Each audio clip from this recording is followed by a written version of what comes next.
It wasn't supposed to be like this. The Houston Astros lineup was the highest scoring offense. Big reason why the Astros had visions of erasing last year's playoff woes. But in game one, they ran into Kevin Brown. 16 strikeouts, one shy of the postseason record. He outdueled Randy Johnson at the big unit's own game. In a contest where runs were at a premium, the Padres turned to the big bat of their MVP, Greg Vaughn. Suddenly, the Astros found themselves in familiar playoff territory, down 1-0. Now the focus shifts to game two, and it doesn't get any easier for Houston. 17-game winner Andy Ashby looks to keep the Astros bats frustrated. Houston needs its offense to wake up or face the prospect of leaving the Dome a game away from extinction. With their playoff lives in jeopardy, who will step up and be today's hero? Outside it is hot and humid, and inside they have been rocking the Dome here for the last few moments as Clyde Drexler, formerly of the Rockets, now the head coach at the University of Houston, threw out the ceremonial first pitch. It's game two of the National League Division Series. The Padres leading 1-0 over the Astros, and the matchup with Andy Ashby, a 17-game winner in the regular season, although he finished in a slump. And 19-game winner Shane Reynolds going for the Astros, and Reynolds was at his very best down the stretch. They won 9 of his last 11. He was 7-0. Hello, everyone. I'm John Miller with Joe Morgan. Welcome to our telecast. The Astros won 102 games this year and never had to face a must-win.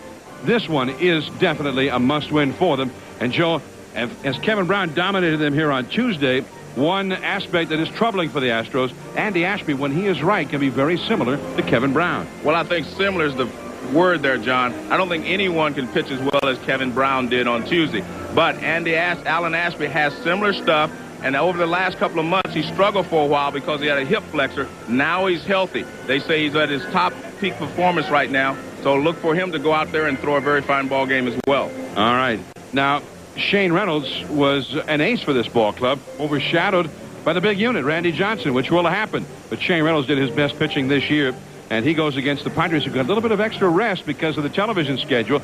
Took yesterday off to Tony Gwynn and Kilvio Veras, who were hurting here the other day, at that little extra recuperative time. Well, that's a plus, and especially for Tony Gwynn, because, you know, he's got leg problems, and when you play on AstroTurf, you have to play 2 or 3 days in a row. It can catch up with you, so he's been able to rest it. And Tony Gwynn, as you know, they need him because he's a consistent hitter on this ball club. Greg Vaughn supplies the power, but they need Tony Gwynn to get on base. All right. Another great matchup. A 19-game winner, Reynolds, against a 17-game winner in Ashby at the Dome. And Ashby trying to get back to his regular season form. Biggio, Bell, Gwynn. Game 2. It's for only 99 cents. The Astrodome. And the Astros in a must-win situation for the first time all year. Game 2 of this series. No team in a 5-game postseason series has ever lost the first 2 games at home and come back to win the series. It has happened 14 times over the years. So they're certainly bucking history if they lose this one to be able to come back and win the series. The Pepsi Padres batting order. Kilvio Veras leads off at second base. Steve Finley in center field. Tony Gwynn in right field with that Achilles tendon problem, but he had that recuperative period yesterday without a game. Ken Caminetti at third base hitting cleanup. Greg Vaughn, the 50 home run man who went deep here in game 1 for what proved to be the game-winning run. Wally Joyner back in the lineup at first base. Carlos Hernandez the catcher. Chris Gomez at short hitting 8th, and Andy Ashby is the pitcher. 17-9 for the year. On the mound for the Astros, a 19-game winner, Shane Reynolds. And this guy has all the pitches, John, and when he has his control, I mean, he can be almost unhittable.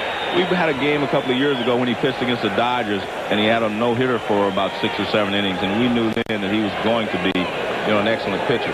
Has all the pitches, and again, it's just a matter of his control. Shane Reynolds is 30 years of age, originally from Louisiana, but he makes his year-round home now here in Houston. Kilvio Veras leads it off. They kept Veras off the bases until he got hit by a pitch in the 9th inning here on Tuesday. He takes ball 1. We are underway. His fastball will get around 90 miles an hour, maybe low 90s is going to be tops. That was 88, but he still has a good fastball because he has good movement on it. And Larry Durker, his manager, longtime pitcher for the Astros himself, so he'll throw a cut fastball more than he used to in on the lefties, as well as that sinker, which will move down and away from the lefty. 2-1 the count as he catches the corner with that one. Gilvio Veras, the igniter for the Padres, even though he had injury problems down the stretch, finished with a .373 on base average, which is certainly acceptable for a leadoff man. I guess on the low end of being acceptable. The umpiring alignment for this one: Jeff Kellogg behind the plate, Gary Darling, Bob Davidson, Bruce Fremming around the infield from first to third, Angel Hernandez on the left field line, Ed Rapuano on the right field line after he worked the plate here on Tuesday. 2 balls, 2 strikes the count to Veras. Splitter. 3-2. And he's got a good one. And Veras was able to lay off there. 3-2 the count. And the walk. That's something that he rarely does. He doesn't walk very many people. Take a look at the defense. A little change behind the plate today. Eusebio is behind the plate. As you know, Osmus had the 2 hits off of Kevin Brown in game 1, but they're going with Eusebio tonight. And there's nothing more to that than almost invariably this year, Eusebio was the catcher when for Shane Reynolds. Yeah. And Eusebio, as you see, is wearing mask cam. We're very appreciative of that fact. And he'll take you right down into the game occasionally with mask cam. Steve Finley, the hitter. Former Houston Astro. He takes a cold strike. By the way, Steve Finley is a very good friend by the name of Derek D'Acquisto in San Diego, 12 years of age, who is a great fan of Steve Finley and also Wayne Gretzky. And Derek is hospitalized right now, but looking in today. I wanted to remember him to Derek. And we send along all of our best wishes to Derek D'Acquisto as well. 0-2 though, the count to Finley, as we saw that last pitch coming in on mask cam. And right out over the outside corner. Finley did not have a very good season with the bat, hitting only .249, but he was much better against the right-handers and a horrible season against the lefties. That's a foul that will go out of play on the third base side. Veras, the runner at first base. Padres did not run a whole lot this year, but Veras had almost a third of their stolen bases with 24. As Tony Gwynn gets ready to bat next. Gwynn hits second on Tuesday against the lefty Randy Johnson, hitting third against the right-handed. You know, they'd had a game yesterday. The way Tony looked here after the game Tuesday, I don't know how effective he would have been or even if he would have played. The one thing that he's contended the entire year is that his leg problems do not hinder his swing, and that's because he's an upper body hitter. He doesn't use his lower body to drive, so you know, he doesn't have the same platform that a lot of hitters have, and that's why he's been able to still hit well, even though he's not able to run well. 2 strikes the count to Finley. Nobody out. The first base side, that is foul. No play, foul ball. So Veras will have to go back to first base.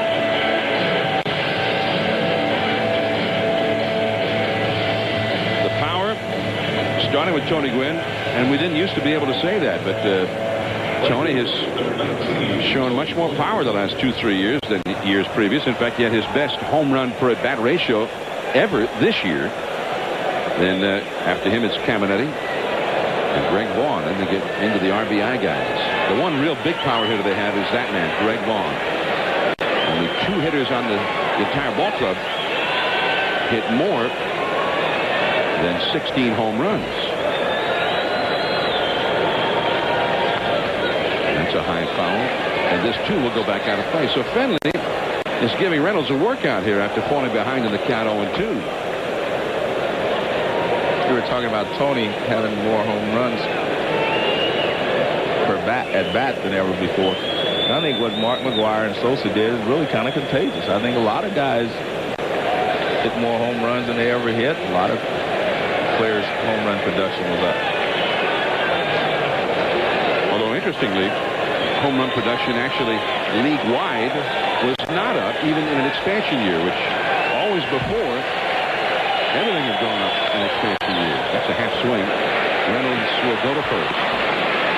So Veras has been advanced in the play. And there is one away. Well, he made a wise decision there. He looked at second base for a moment, but his only real play was at first base. Well, he made a good pitch finally, 0-2. Got the half swing to watch. He'll take a look at second, but no chance at second base, so he retires Finley at first base. Here's Gwynn. A chance for the Padres to jump to a quick lead here. And watch how he just kind of uses his upper body and his hands to hit the ball. His legs do not rotate. He doesn't use his hips a lot. Deep into left center. Everett, the center field, is still going. Well, if we were outdoors, I would have said the wind must have got a hold of that one. The way he went after it. If we're outdoors, that may have been a home run. I thought he hit that ball really well, and I thought it was going out. I mean, did Alou lose that ball? Where was Moises in that play? Now watch how see how he just used his hands and his upper body. And it appeared that Alou was going. They were going. Now Alou backs off when Everett continues to call it, and he kind of gets out of the way. The ball probably went a lot farther than Everett thought. So 2 men are gone, and here is Ken Caminetti. He and Vaughn are the only big power hitters for the Padres. Caminetti had 29 home runs. Curveball high in the air, shallow left. Spires called off by Gutierrez, the shortstop. Vera stranded at second. Biggio, Spires, and Bell coming up. We'll be back. Yeah. No score last of the first inning. Craig Biggio will be leading it off here against Andy Ashby. Here's the Pepsi Astros batting order. It'll be Biggio leading it off at second base. And remember, the last 4 postseason games dating back to last year's series with Atlanta, the entire Astros team has just been shut down. Last year, Maddox, Glavine, and Smoltz, and now the first game this year, Kevin Brown. So we'll see today. Biggio, Spires at third, Bell in right. Bagwell at first, hitting cleanup. Alou in left, Everett in center. Eusebio, the only change from Tuesday's lineup, he's the catcher rather than Ausmus. Gutierrez at short, and Shane Reynolds the pitcher hitting ninth. And on the mound for the Padres, the guy looked like a Cy Young candidate until mid-August. He was the first man to win his 16th game in the league, but he only won one more time after that. Here's Andy Ashby, 4th in the league in wins. And the problem was an injury to his hip.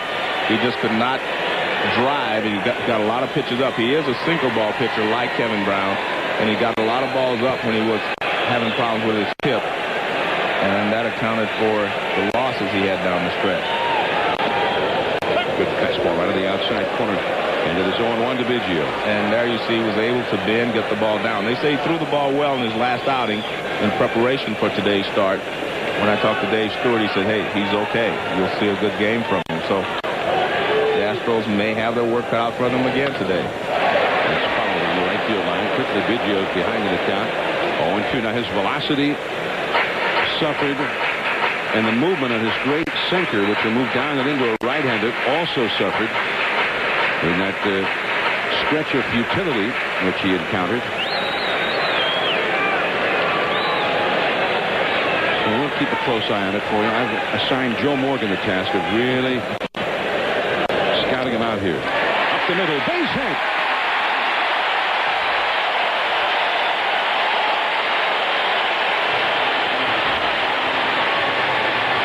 Well, Craig Biggio gets us started against Ashby, and we'll take a look at the defense behind Andy Ashby. And Ken Caminetti has won Gold Gloves, but he's hobbled over there at third base. He says he's really not moving well. He doesn't have a lot of range, and he's not even said he's just getting by over there. So he's playing with a lot of injuries right now. But he's a gamer. Bill Spires, 273. Even though in the first couple of months he didn't hit at all this year. Hit over 300 for them last year. The other third baseman, the right-handed hitting third baseman, Sean Barry, had an outstanding year, hitting 314 for them. Together they make a pretty good platoon at third base. Biggio, always a threat to run, had 50 steals, was thrown out only 8 times. Left center field. That's into the alleyway. Biggio digging for third. Spires going for second. The throw easily beats the tag. Second and third and nobody out.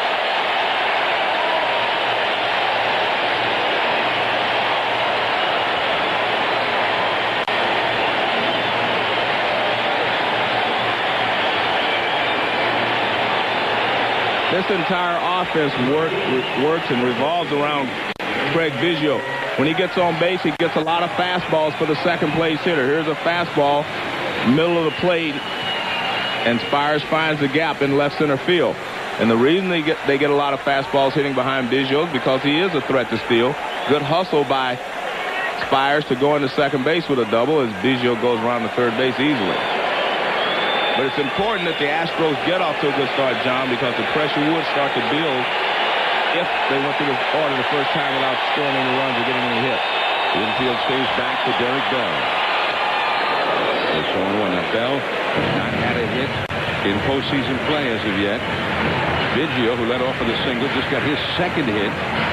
So the other thing that you notice right away, Joe, is the little meeting that hitting coach Tommy McCraw had with them that we talked about earlier, in terms of not getting out of their game as he thought they did on Tuesday, taking more pitches and taking more the other way. We've seen that already. Yes. Tommy said, hey, that's our game. A nice pitch. Big breaking ball. And it's 0-2 to Bell. Jeff Bagwell is on deck, then Moises Alou.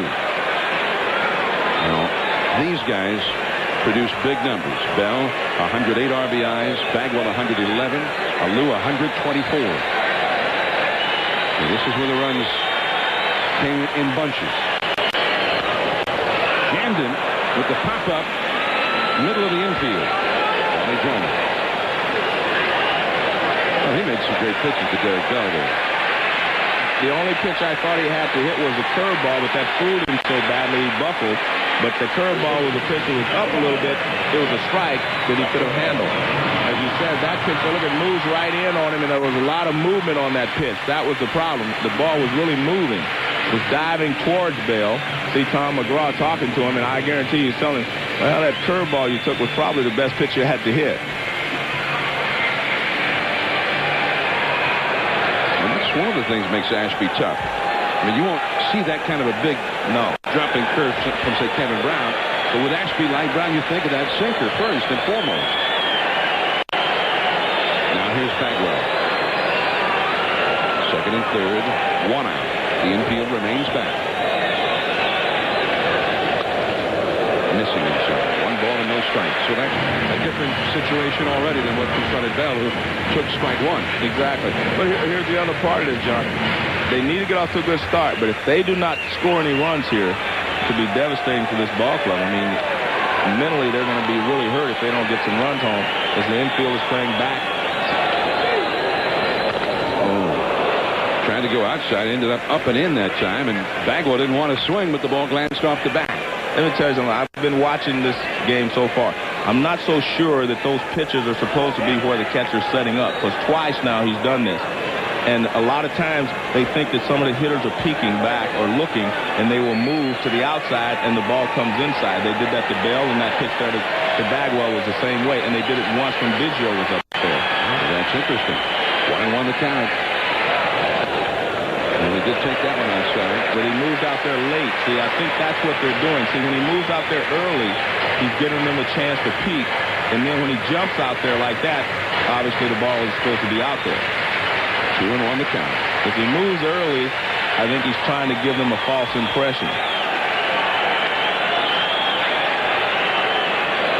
Second and third. 1 out. That'll get a run home. Garris Bagwell gets the RBI. Vigil scores, and Spires takes third. And the Astros have their first lead in 1998 in the postseason. But that's very important, as we said, for them just to take a lead, just to get something started. Now watch the catcher. Watch him move now. I mean, he moves inside and the ball's outside. Just like the time before he moved outside and the ball's inside. Now watch where his pitch is.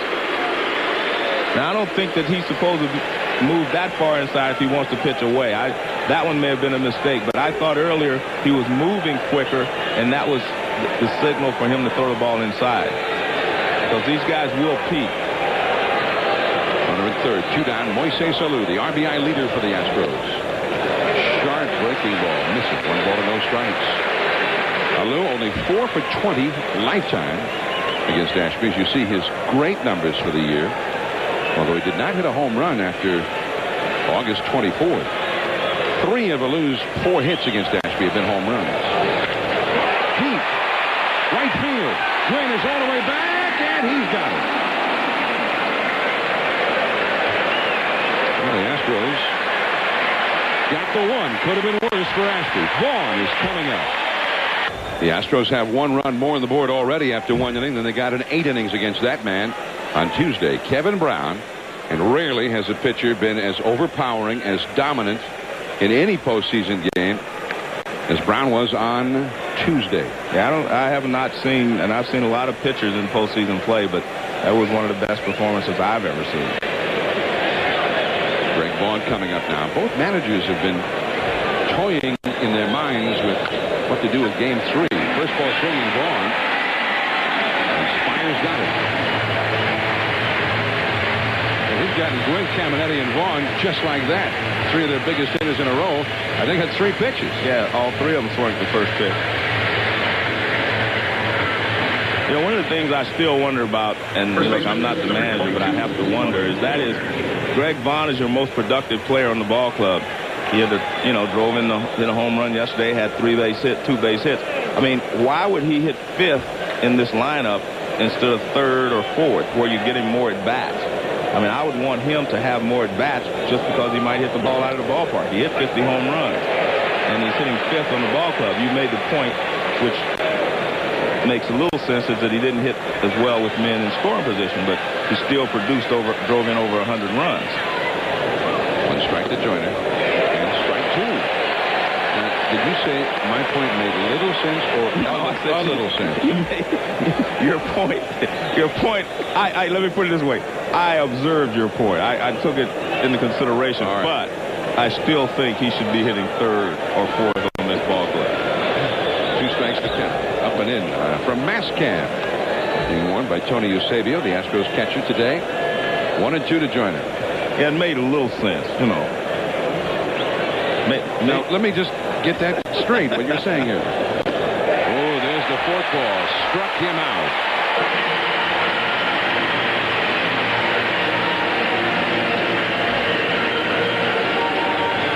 Joyner made little contact on that one. Since they hit the first pitch of the inning, they hit 3 pitches in a row. He decided to take 1 so he fell behind the count.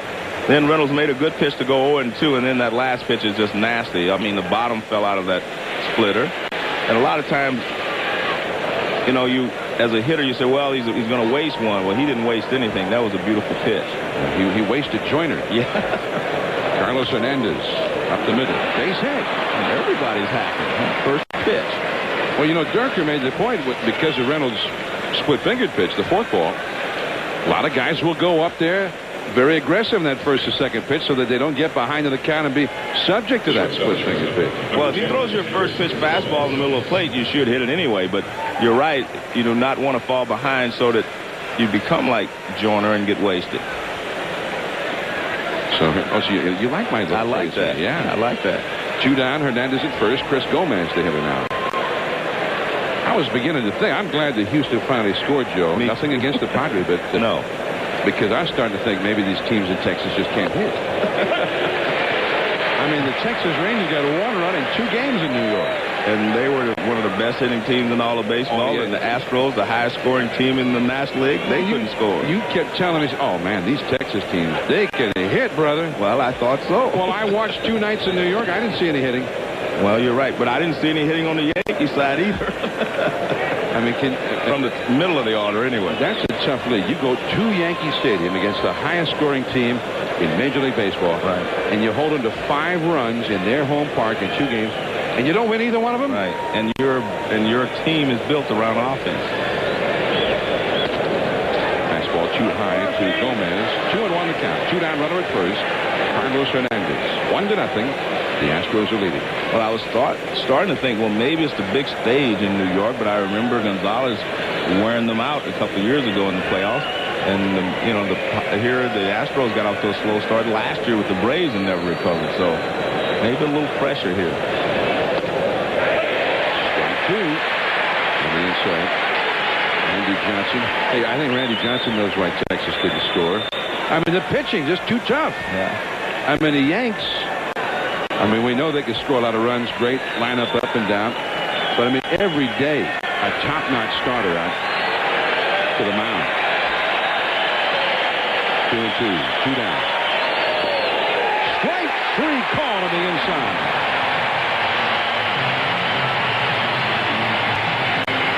Carl Everett coming up for Houston. 1-0. The Astros lead. I'm John Miller. That's Joe Morgan. You recognize Joe, of course. Now, they weren't hitting here. I was beginning to think these teams from Texas, they can't hit.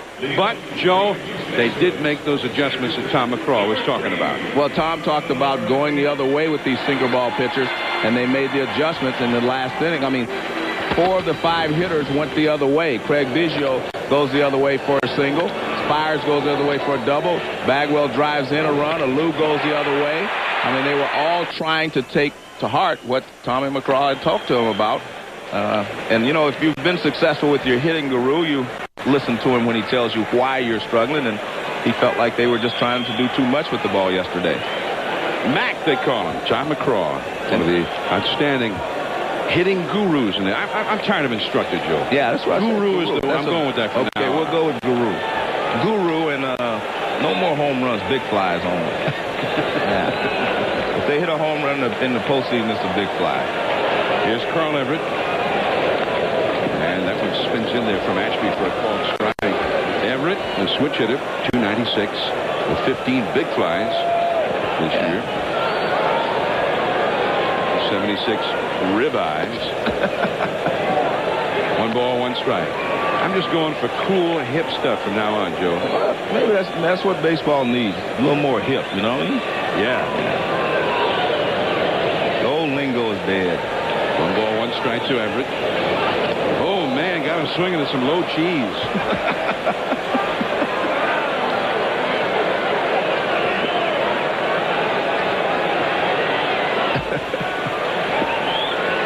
Well, let's take a look at him. He's chasing his cheese. Drops down, and Tom McCraw is really going to be upset swinging at a pitch like that. 1-2 the count. Don't fool with the hitting guru. Yeah. You look at him. He is not looking pleased, Joe. Well, we had a shot of him, that inning after Derek Bell that tried to pull the first pitch, and he came back and sat down, and Tom was really kind of getting on him a little bit. 2-2. By the way, you might be saying, man, what is that guy chewing on, Tom McCraw? He is so tough, the hitting guru. That was a foul ball hit into the dugout. He caught it with his teeth and just started chewing it up. He's a tough guy, Joe. Well, he was a tough guy. You've got to be tough to be a guru. 2-2 the count. Trying a little slide piece there. 2-2 the count. What do you think so far? I love it. Yeah. I love it. Gary Matthews would appreciate a little slide piece. Yeah. Everett, then Eusebio and Gutierrez against Andy Ashby. We're in the second. The Astros lead 1-0. He's hanging tough here against Ashby. Ashby's shown him just about everything in the repertoire here. And one of the things that I like to talk about is something Billy Goodman told me my first year in pro baseball. He said, your first at bat If you can see all of the pitchers in that first at bat, then you should have a good day, because you're not wasting any time learning anything later on. Hard to short. Gomez. And there is one away. But that was an 8-pitch at bat for Everett. More Division Series baseball coverage tomorrow with a special edition of Baseball Tonight starting at 3:30 Eastern Time, 12:30 Pacific. Then the Cleveland Indians and Boston Red Sox moving to Fenway Park at 4 o'clock, 1 Pacific. Game 3 there. And tomorrow night, the Yankees move to Texas. The Rangers at the ballpark in Arlington hosted the Yankees. David Cohn will go for New York against Aaron Seeley. That'll be on NBC tomorrow. Right. And all of those games will be on ESPN Radio as well. Check your local listings. The games will go wherever you go because of ESPN Radio. Here is Eusebio. 1 ball, no strikes. 1 ball, 1 strike on the outside edge there. Painted the black. Right on. Cheese.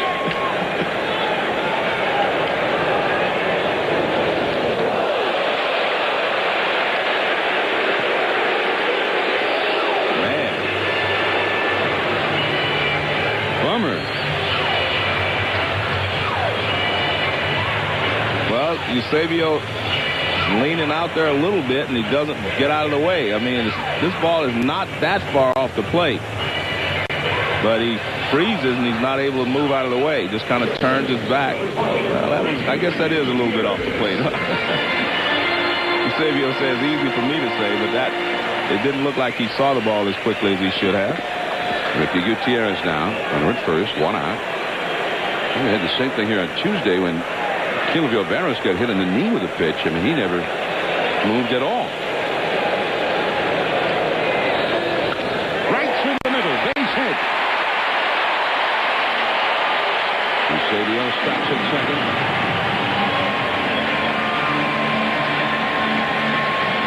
Well, they're going the other way. They're taking it through the middle. A whole different approach than we saw Tuesday. Well, you're right. It's a sinker from Ashby, and he just drills it right back through the box. You know, what happens sometimes, John, when a guy is throwing as well as Kevin Brown was, he's throwing extra hard, you have a tendency to swing harder, and you have a tendency to try to pull the ball because you're swinging harder. But Ashby's not throwing as hard, plus they got the lesson from their guru, and now they're going back through the middle. Here's the Astros, Shane Reynolds, 2 on, 1 out. Padres looking for the bunt. The ball bounced over the middle. Kilvio Barros right out of the glove for 1, 2, double play. Wow, a spectacular double play on what was almost a base hit.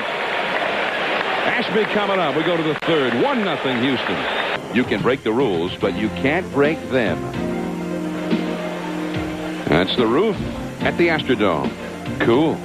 Astros 1, Padres 0 as we go to the top of the third. And Andy Ashby will lead it off. But what a double play started by Kilvio Barros. Man, that was off. They actually faked him into this. Now watch the shortstop and the third baseman. They act like they're going to do the rotation play. The shortstop actually breaks. See, look at him. He's breaking, but he just goes back. Now he stops when they see that he's not going to bunt. The second baseman has started toward first base. I mean, they're really lucky that this ball was hit so that Barros could make a great play. You have to give him credit for making a great play, but he backhands it, flips it. Now, how many times did you make a double play like that? I mean, without ever touching the ball with your bare hand. In one game, or? Oh, okay. I'm sorry. Yeah. How many times on each game that you played did you make a play like that? Now, that was pretty slick. That was real good. That was hit. Yeah. Here's Andy Ashby. And Reynolds missing with the ball a little bit low. 1 ball and no strikes. But one thing, John, you do have to have a small glove to be able to make a play like that. You have to be able to use your glove, you know, similar to your hand. It can't be a big, deep pocket. You can't make that play. I mean, there's nothing that looks more cool than that kind of a play. Right. I mean, like, it made him look like a magician out there. Kilvio, you show me something, man.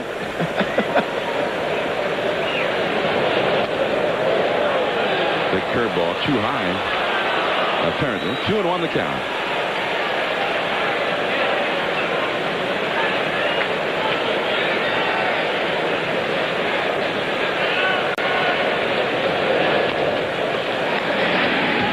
it short. Gutierrez. Both throw, but Bagwell able to come up with it. And there's one away. When the Astros' second inning ended, Ashby came off the field, and here's what happened. Kevin Brown came over to him.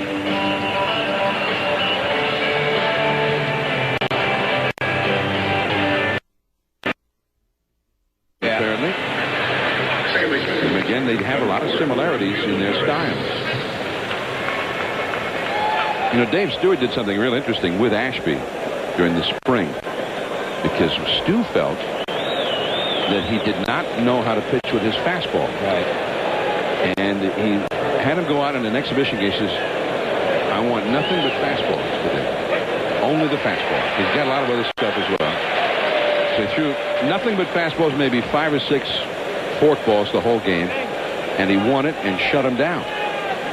And the net result of that was that Stu said to him after, he says, you threw nothing but a fastball, and look what happened. And so the confidence, knowing just what a good fastball he had, that he could win with just that if needs be. Well, most of your good pitchers in the major leagues, that's what they do. They use their fastball a lot more than people realize. I mean, they talk about Greg Maddox's changeup, but his fastball is how he pitches. He pitches off of his fastball. 2 strikes to Veras. There it is, off the bat. Foul tip, strike 3. Looked in there anyway. Third strikeout for Shane Reynolds. 2 down, nobody on. Well, it's just a good fastball, and he was probably looking for something else. And as you mentioned, it's right down the middle anyway, even though he did not check his swing. And he becomes a third victim in 3 innings. 2 2/3. 2 down. Steve Finley on a check swing, hit one back to Reynolds his first time. He's 0 for 1. But Ashby would go out there and he'd throw his fastball. Then he thought, now let's see, I better go to the slider. Then I better go to the forkball. And it was showing up every pitch in his repertoire to every hitter. And often starting 1-0, 2-0, getting the 3-1 counts and that sort of thing, because he was throwing all that other stuff, not having the confidence in his fastball. It's a pretty good lesson, I think, that he helped Ashby find out for himself. Some good Socratic teaching methods there by Dave Stewart. Ooh. Cool. Yeah, Socratic. That's exactly what I was thinking. But Dave Stewart, I mean, he has really made a big impact on the pitching staff here. And high in the air. Everett in center. If it ever comes down, that's the inning. A dome scraper there by Finley. Top of the order for the Astros. It'll be Biggio, Spires, and Derek Bell. John Miller, Joe Morgan from the Astrodome. 1-0 the Astros lead, and here we go to the top of the order again. Biggio singled his first time. Spires and Bell to follow. 1-0. The Astros are on top. Biggio was a very intense sort. I mean, he's a thinking man's player, but very intense. Larry Durkin and Tom McCall both thought that he was a little, perhaps overly intense in that ball game on Tuesday, hence going down a couple of times swinging at pitches that they said, hey, he never swings at that high inside pitch. But he did on Tuesday. Well, I saw him have maybe the worst game I ever saw him have on Sunday, because he made a mental mistake as well. And then the second worst came on Tuesday. So, but you know that Biggio is such a good player that he's going to bounce back. And so far today, he's already started. And he was wanting guys to relax a little bit more himself today. He knew that he was a little uptight. They had turned the music down. It's usually pretty loud in here before the game, and they turned it down for the playoffs. He went upstairs 5 levels up and turned the music up himself. And when I walked on the field today, it was blaring. And that was his way of helping to relax his buddies, his teammates. They weren't playing our kind of music, none of our kind of stuff. No Beethoven, no Beethoven. None of the symphony, just the new stuff. No John Paul and Ringo. 3-1 the count. 3-2. He thought it was a little low on the sinker. I don't agree with him on that one. I thought that was a pretty good pitch, too. So, not that I get a vote here, but it looked like a pretty good pitch. Let's take a look here. Well, I know Dwight Gooden would have thought that was a great pitch. Yeah. I mean, it's a tough pitch, but pretty good pitch. And Jeff Kellogg may not have appreciated how he took about 3 steps toward first base like that. Yeah, I would suggest if this one is in the same area that he take a hack at it. You better be hacking. Hey, that a boy. He gets the walk. And Jeff Kellogg, no retribution there. That's what I was saying, that a boy for Jeff, not that Bagwell Biggio took a walk. After the game, Sports Center, don't miss it. And then tonight at 8 Eastern, 5 Pacific, Game 2 of the Cubs and Atlanta. It'll be the 19-game winner Tappan against the 20-game winner Glavine on Fox. And then don't forget, right after the ball game, flip over to Sports Center on ESPN for full post-game coverage, interviews from Turner Field, and the insightful analysis. And then at midnight tonight, baseball tonight.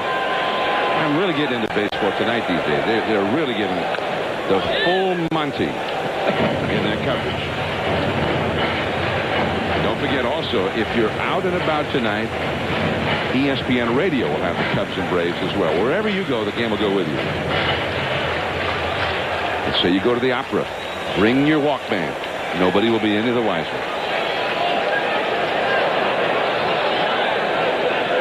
Bill Spires. He hit a double his first time into the alleyway in left center. Biggio at first. Muscles one in the right center. Finley on the run. Can't get to it. It ricochets away. Quinn's going to go have to chase it. Biggio will be held at third. And Biggio could not just start running at will there because he knows that his former teammate Finley is well capable of catching almost anything out there. Another double for Spires. Well, Finley almost made a great catch. And you described this perfectly. He muscled this ball. He didn't hit it that well, but he hit it in the right area, and the ball bounces away. Now watch Tony Gwynn's going to his right. Now watch Tony. He can't just stop and turn around. He has to make a circle. But it was going to be a double anyway, but you see Tony Gwynn always hits the cutoff man. Good try there by Steve Finley. Well, Spires is 3 for 6 in this series with 3 doubles. So here they are, set up beautifully again. Derek Bell still looking for his first hit in the postseason. Check swing. An appeal denied by Gary Darling, the first base umpire. And the Padres bullpen is busy already. The Astros have a chance now to lengthen their lead here. There's Joey Hamilton, a right-hander up in the bullpen. Ordinarily a starter. Placed in the bullpen for this series. Ground ball, long fly ball, each to get a run home. 2-0 to Bell. Now this is different. The last time he fell immediately behind. Biggio at third, Spires at second, nobody out, and now Dave Stewart's going to go out and talk to Ashby. I mean, this is the spot of this batting order where this game could get out of hand in a hurry. Well, the one thing to remember, you have runners at second and third. I've always felt that a hitter should be, with no one out, a hitter should be thinking like there's a runner at second base. By that I mean Derek Bell should be trying to hit the ball the other way. Trying to get a base hit, of course, but if he hits the ball to the right side, not only will Biggio score, but Spires would go over to third base with less than 2 outs, so they could score 2 runs here with 2 ground balls to the right side or a ground ball to the right side and a fly ball. So it's not as important for him to get a base hit as it is to make sure he moves each runner 1 base. If he pulls the ball to shortstop, sure, Biggio is going to score from third, but Spires would have to remain at second. Stu back to the dugout, and the Astrodome is rocking. Biggio at third, Spires at second. 2-0 to Derek Bell.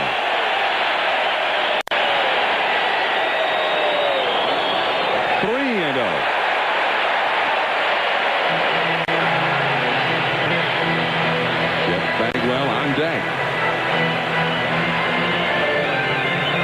Well, we saw Carl Everett swing 3-0 in the game the other day with no one on. I don't know if you let a guy swing 3-0 with Bagwell and a Lou coming up next, but we'll see how Larry Durkis plays this.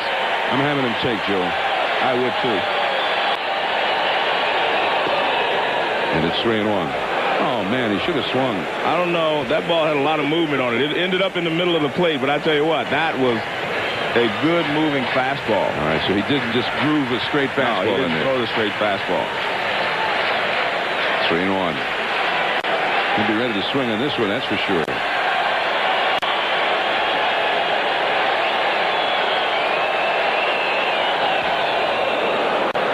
3-2. Well, he tried to pull that, but now that the count is 3-2, you forget about everything, just try to get a base hit. You don't necessarily still try to go to the right side. Bruce Bochy, his pitching coach, Dave Stewart. Stu got his game face on. Andy Ashby. All kinds of trouble here in the third inning. He's trailing 1-0 already. 3-2 the count. Check swing foul.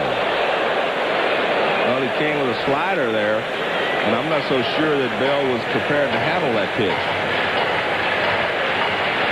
Well, he fooled him badly with strike 2 the last time on a big curveball. Well, you see Tom McGraw telling him, get the ball up, get it up. That one was up. Second and third, nobody out. That's what he was talking about. Yeah, just the opposite. Slider down. Well, it's just getting worse and worse for Derek Bell. He's now stranded 6 base runners in these 2 games. 4 today. And still hitless in postseason play. Well, he threw him a slider the pitch before. Now he comes with the curveball. And he said, I just told him not to swing at anything down. And see, there he is. He's talking to him again. But one thing I say, Derek Bell goes and sits by him out there. He goes up there and makes an out. Help me, Guru. Yeah. Bagwell. 0-1, but he got an RBI with a ground out. Check swing. Called a strike. Super Bowl likes to have that low strike. And all of a sudden, Ashby's ball is getting more movement on it, John, than it had at the beginning of this inning and last inning. A lot of movement there. And that's what you want from a sinker ball pitcher. And maybe it was just a little strong at the beginning, and maybe he's tiring a little bit, and sometimes when a sinker ball pitcher tires, the ball sinks a little better. Base hit! Biggio scores, and Spires will also score. Jeff Bagwell delivers. 3-0 Astros.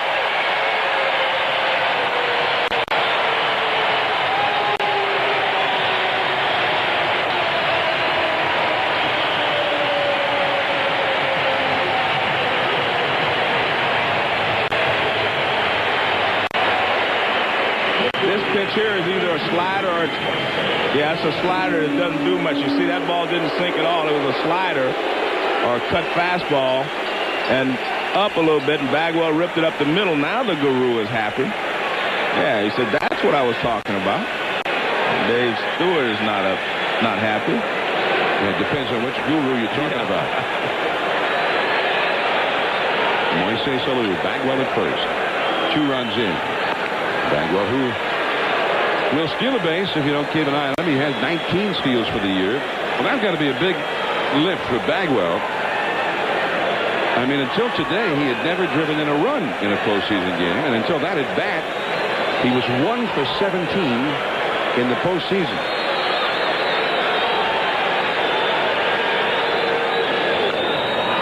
Slowly to the right side. Silvio there. He used his hand that time to make the play. Number 2, Bagwell moving to second. Alou is 0 for 2. Well, we talked to Bagwell before the ballgame, John. He was very relaxed.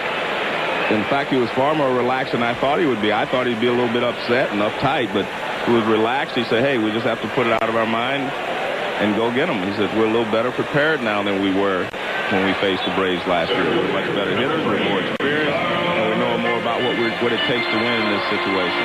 And I thought that was a revealing comment, but also Biggio said, hey, listen, is it unfair that they keep putting all the heat on us because we haven't had a hit yet. He said, hey, it's just a fact of life. Until we do what we're supposed to do, it's going to be a story. Sometimes the guy, when he's feeling the heat, will get real defensive about it. Right. No, you're right. But the one thing about the Killer Bees, they've always taken their share of the responsibility. Last year when they didn't do well, they said, hey, it's our fault.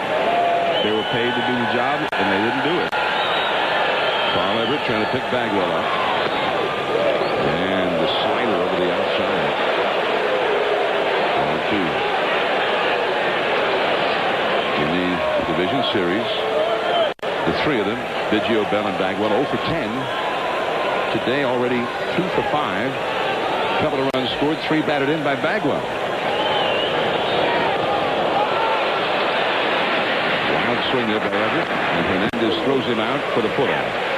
But 2 runs for Houston. And the Bees have been bad. 3-0 Houston after 3. Division series, Padres-Astros.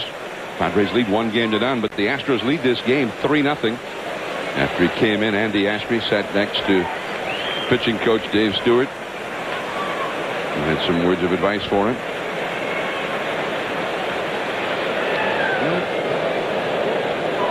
One simple way to explain how you beat the Astros is, well, you keep Biggio and Spires off the bases in front of the big guys. Well, that's not easy to do. No, not when Biggio has been so consistent.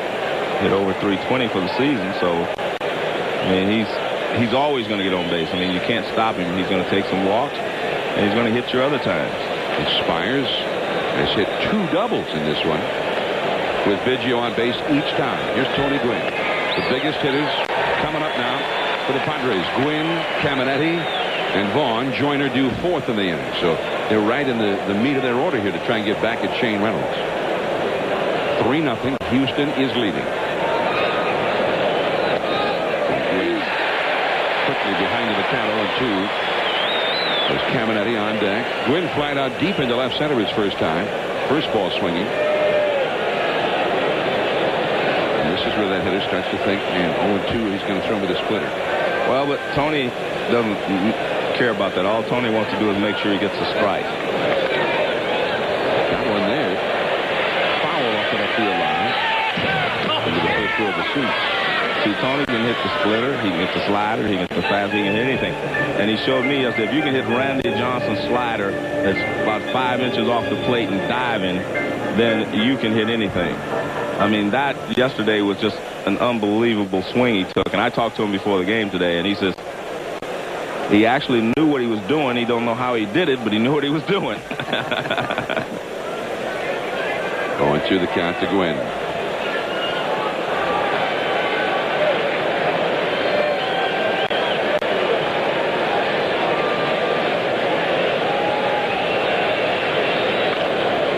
Fastball toward the middle. Off the middle of Biggio. And he recovers too late. And even a hobble Tony Gwynn is not going to be caught on that one. But every time that he runs like that, he hurts himself. He injures himself. They scored that in error very quickly. Well, he hits him right in the glove.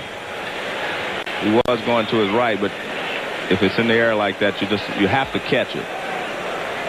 And see, Tony, all he does is just swing with his upper body, and that's why he's such a fine hitter. And you see him hustling down the line, and then he pays the price for that infield, that error, beating that ball out. Tony Gwynn, the 3rd player in the history of Major League Baseball to have 16 consecutive years where he hit better than 300. The batter, Ken Caminetti, takes ball 1. First ball swinging, he popped out to short in the first. Caminetti, MVP in the league 2 years ago. Came back strong in the second half last year after having to recover from surgery. Racked with injuries this year, still hit 29 home runs. There's a double play ball. They get along. Gutierrez, who has received a poor feed from Biggio, unable to complete the double play. It's a good point, Johnny. It appeared that, well, you know, Gutierrez didn't get the ball out of his glove, but no, that was not a good feed. It didn't have enough on it. You know, watch Biggio. Watch how you're supposed to take this ball and then you backhand it, but you got to get something on it. Watch right here. Nothing on that throw. See, he's kind of reaching for it, gets him off balance. And actually, I don't think he would have gotten Caminiti anyway, the way the feed went. That is just, you have to get the ball to the second shortstop quicker than that. First and foremost, they waited on it, but that's what AstroTurf does. AstroTurf forces you sometimes to wait on a ground ball.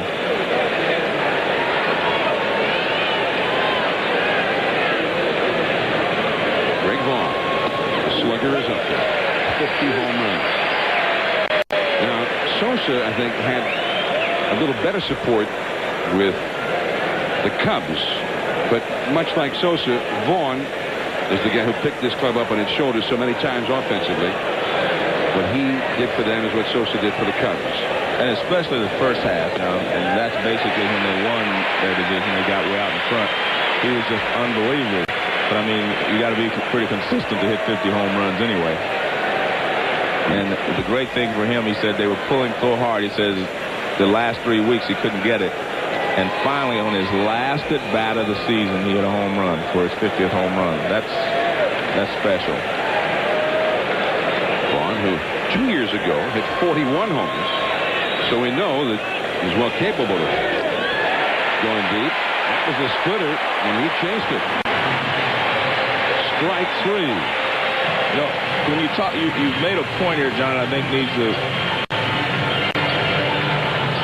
be pointed out even further, and that is the splitter. And that is that hitters fear certain pitches from pitchers.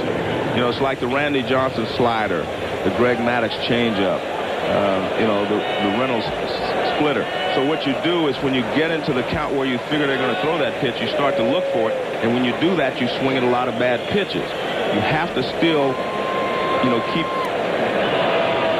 your perspective and keep the ball in the strike zone. You can hit a splitter if it's a strike, but most of the time they're not strikes. But if you fear a pitch from a pitcher, when he gets 2 strikes on you, you're really in trouble because you're going to chase it. Well, I think you should have made that point about Gwynn. He's just still going to be looking for a strike. That's right. To hit. Exactly, and that's the way. That's Joyner. Caught by Biggio.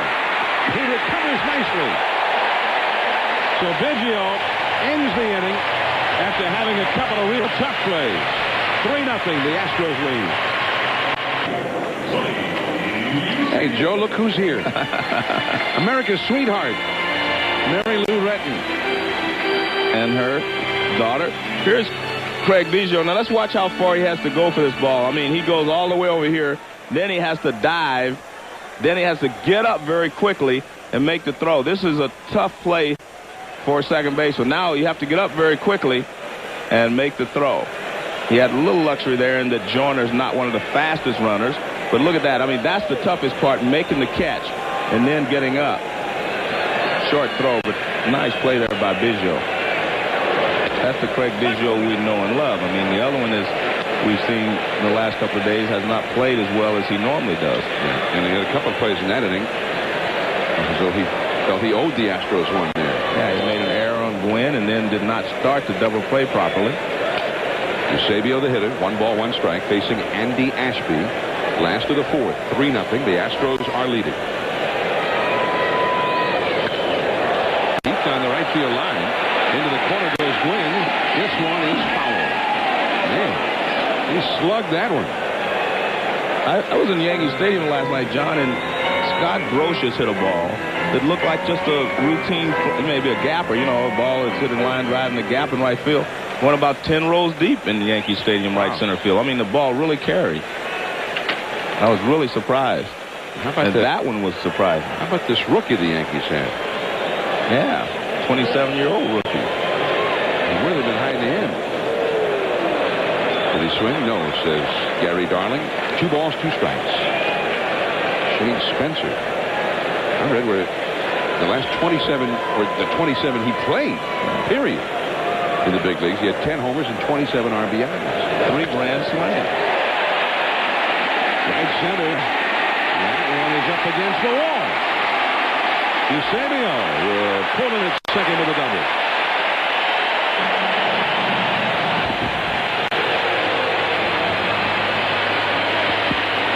Well, they told us he likes the ball out of the way, get his arms extended. Well, I tell you what, he had some pop on that one. it there. I mean, that ball really jumps off his bat right here. For the inside out of the ball, look at this. I mean, not a, your classic swing, but he drove it in the right center field. They could not run it down. Now here's Ricky Gutierrez. I beg your pardon, Ricky. Single his first time. Eusebio at second. And he snaps one in there. 0-1 the count. The pitcher, Reynolds on deck. The Astros lead 3-0. The Padre bullpen is busy again. This time, Brian Bollinger, the right-hander, warming up.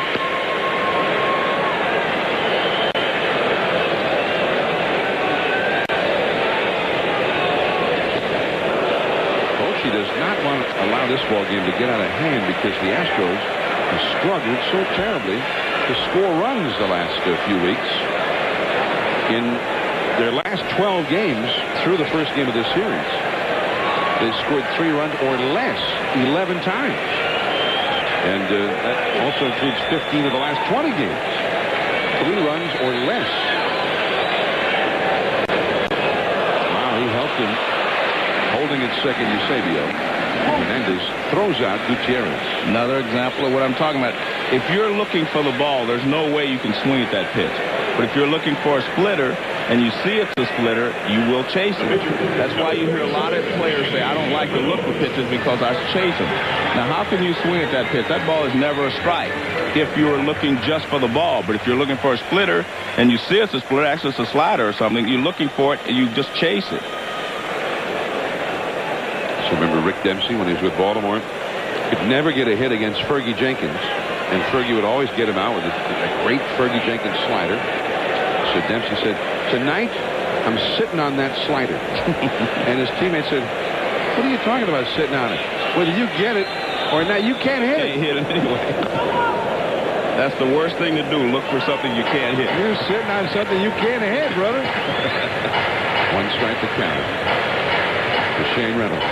But that's a problem a lot of hitters have. You get behind in the count, get 2 strikes, and you know it's a breaking ball or a splitter or something like that count, and they throw it and you chase it. Shane Reynolds hit into a double play his first time. And just a brilliant double play started by Kilvio Barris after Reynolds had indicated bunt and then swung away.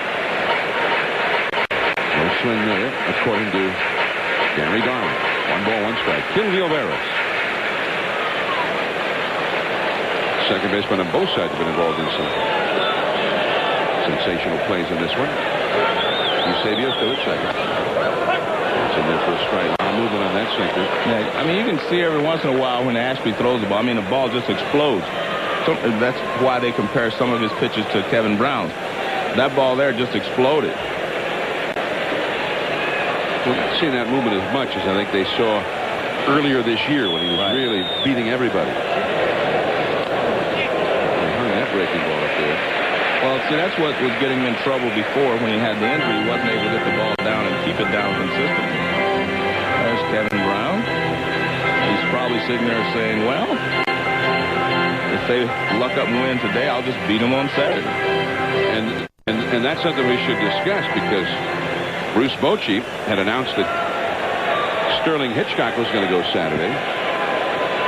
Randy Johnson had met Brown on Tuesday.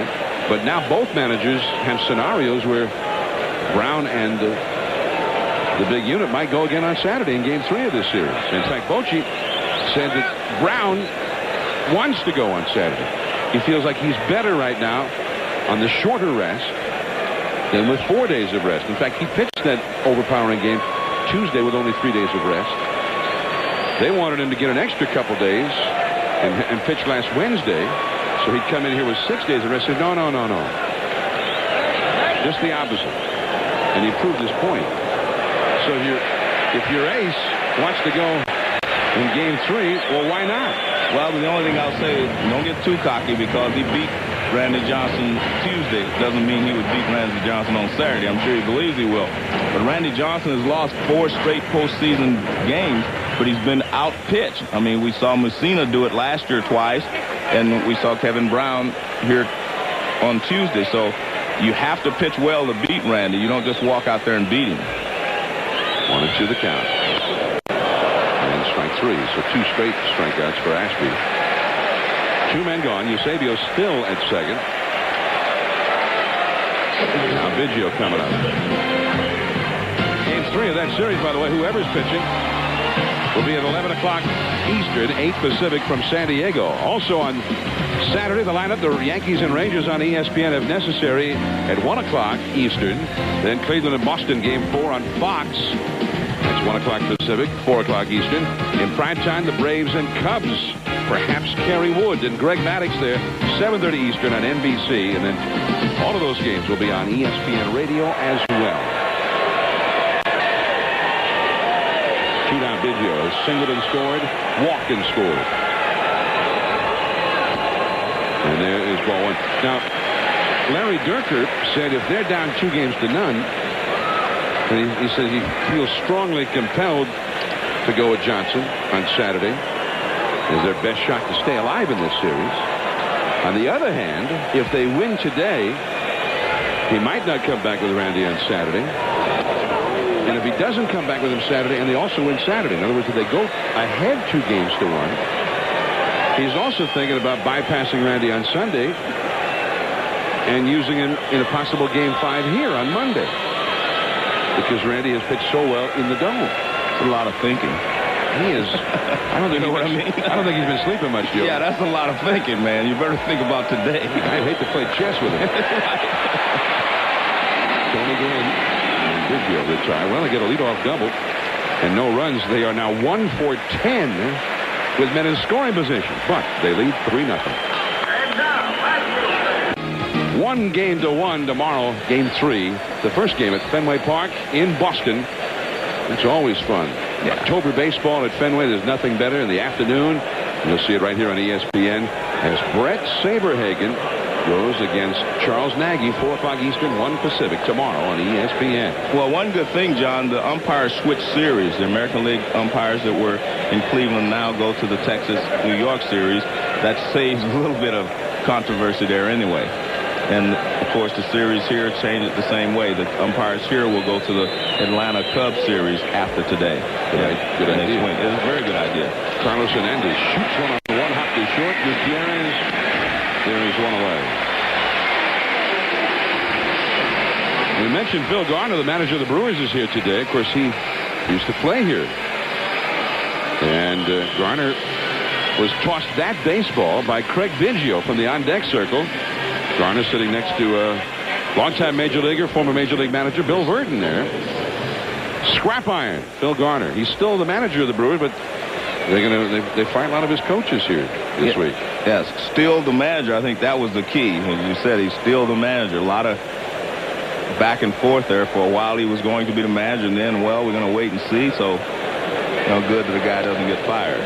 Very poor finish for the Milwaukee Brewers. And Phil has been the manager there 7 years, and now that they're in the National League, and Phil, in my opinion, has always been a National League type player. With his aggressive play, and even when he was managing them, he managed a little bit like a National League type manager. Gomez the third off the body of Spires, who recovers and throws it out. So 2 down, nobody on, and we're going to get a pinch hitter now for Andy Ashby.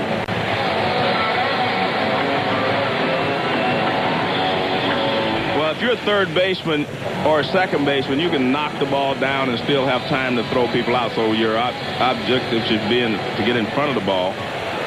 And that's what Spires does. Gets in front of it, knocks it down, and throws them out. When you play shortstop, you have to catch the ball cleanly every time and make the throw. I'm a little surprised that they're doing this, John, with 2 outs and no one on, with Ashby, unless his hip or something's bothering him.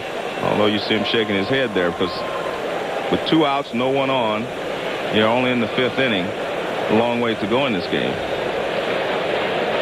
Using up one of your pinch hitters early on. And maybe your best pinch hitter, John Vanderwall. Very experienced pinch hitter. Yeah. Had a big year with the Rockies 2 years ago in this role.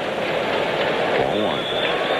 It is 3-0. Houston leading. On the other hand, Bochy's got a much bigger bullpen than normal. Spires throws out Vanderwall. 3 up and 3 down. Coming up, Spires, Bell, Bagwell. Stay with us. Astros 3, Padres nothing. Game 2 of the National League Division Series. The Padres and the Astros. And the day was a short one for Andy Ashby. 4 innings and out. Lifted for a pinch hitter. Now Joey Hamilton, the enigmatic right-hander of the Padres, with such a great arm, but always a guy that they feel perhaps should be doing better than he has done. Well, you're right. I mean, they have a lot of confidence in him, in his stuff. They just think that he makes mistakes, and you know, and Dave Stewart just thinks he doesn't focus well enough at times. Well, I remember when we were here during the regular season for an ESPN Sunday night baseball game. Joey Hamilton made the start, and it almost seemed like he and Dave Stewart were at war with each other. Right. And I think for Dave Stewart, he was looking at it as tough love. Yeah, for the young right-hander. And it may have paid off because Hamilton got hot for a while. There were a lot of rumors that he was going to be traded. And about that time, he ran off a long winning streak. Spires the hitter, followed by Bell and Bagwell. And Hamilton has a good fastball, good sinker, a great changeup, and a slider. So, and I think that was a lot of their problems. You know, you talked about how he forced Ashby to use his fastball more. I think he wanted Hamilton to use his fastball more, and Hamilton was using the changeup a lot more than Dave wanted him to. Well, from a stretch in early May to early June, he lost 6 consecutive starts. And the rumors surfaced. Yeah, they're probably going to trade him. But then he ran off a 4-start winning streak. In fact, he had a stretch for more than a month where he did not lose a start for 8 straight starts. That's a tough slider. Strike 3 to Spires. The first time that Spires has been retired today. Well, he set him up with fastballs that were running away and a sinker. And he comes down and in with that good hard slider. Good pitch. Hamilton, after starting the year 5 wins and 9 losses, went 8-4 the rest of the year. Here's Garrett Bell. He's 0 for 2. And that's ball 1. Also, keep in mind, there was only one pitcher in all of baseball, one starting pitcher, who was more poorly supported than Joey Hamilton. They just didn't score much when he started. Averaged just a little over 3 runs per start in support of him. 2-0 the count to Bell. Still looking for that first hit. And Joe, until he gets it in the postseason, those media people are just going to keep bringing it up. Yeah. You know how those media people are. He is hitless in the postseason. You know, speaking of media people, I saw something in the paper, and it's the first time, you know, Larry Dirk and I were teammates, and I really think he's done a fantastic job as a manager. And I read something today that puzzled me. It doesn't sound like the Larry Dirker that I know. He basically said, if I don't pitch Randy Johnson on Saturday. That's a high drive deep in the left center field. Long going back. He's under it now. Number 2. He said, if I don't pitch Randy Johnson on Saturday, I'm going to get killed in the media. And that's not like Larry to worry about what someone else thinks about, you know, his team. And I didn't get a chance to ask him today because I wanted to make sure that that statement was correct, because it just doesn't seem like the Larry Dirker that I know. Well, I mean, today he told me that, again, as I said, if they win today and they win Saturday, meaning without Randy Johnson on Saturday, if they win today, which sounds to me like he's whether he's going to get killed by the media or not, thinking of not using Randy on Saturday, if they can win this one, that he might even hold him back till Game 5, if there is one. I don't know, Joe. He could get killed by the media if he does that. Well, that was interesting, because that's, like I said, that's just not like Larry to think about. You know, he decides what's best for his team, and that's what you have to do. Well, he was a media guy for years. I agree. And maybe that's why he's thinking like that. I forgot. You're not media. I'm not a journalist, John. I forgot that. You're not a media guy. No, I'm an analyst. Oh, you're a TV and motion picture star. I would not criticize him if he didn't pitch Randy Johnson on Saturday. See, I wouldn't pitch him I would not criticize him if he didn't pitch Randy. See, and the media people would. So that immediately tells you that I'm not a media person. Yeah. Well, I would only criticize him after the game if they lost. This is Joe Morgan, not a media person. Not a media person. Yeah. My job description says analyst. Sounds like a media person. Wearing the media person equipment, Joe, sounds like a media person to me. Well, you are a media person and Peter Pasquarelli. You guys are journalists and, you know. What's this? This is an analyst piece of equipment. Jeff Bagwell down on strikes. Top of the order coming up for San Diego. We go to the 6th. It's still 3-0. Houston. The Astrodome in Houston. I'm John Miller with Joe Morgan, your ESPN Division Series telecasters. National League Division Series Game 2. Padres lead 1-0, but the Astros have a 3-0 lead in this must-win game. Now the Padres come up with the top of their order. Kilby O'Barra, Steve Finley, and Tony Gwynn coming up against Shane Reynolds. Reynolds not only has shut them down in just one hit, he's made it look fairly easy. Only thrown 51 pitches. First ball swinging up the middle. Base hit. Past the diving Craig Biggio. John, we saw Tony Gwynn on Tuesday hit a slider from Randy Johnson down the left field line for a bullet. I mean, it's one of the best swings I've ever seen because Randy had pitched him inside so tough. Watch how he just looked at with his upper body is all he uses there to go after the ball. I mean, look at this. Look at this positioning. But that's Tony Gwynn. He just swings with his upper body, and he keeps his head right there, and he's able to do it. Here's today. Now watch, just upper body. That's all he uses. And that's the way he hits, and that's one of the reasons that he can be so consistent. He doesn't rotate out. He doesn't pull off of pitches. But it's also one of the reasons he doesn't hit, 25 or 30 home runs a year. Steve Finley down the left field line, deep. Going back is a little, all the way back to the wall. Off the top of the scoreboard. Grant back toward the infield now. That will get Veras all the way home. Holding with a double is Steve Finley. And it is 3-1 Houston as Finley almost left the yard with that one. Well, we talked about how the ball seemed to be carrying so well today, John. And, I mean, that ball really carried well the other way from Steve Finley.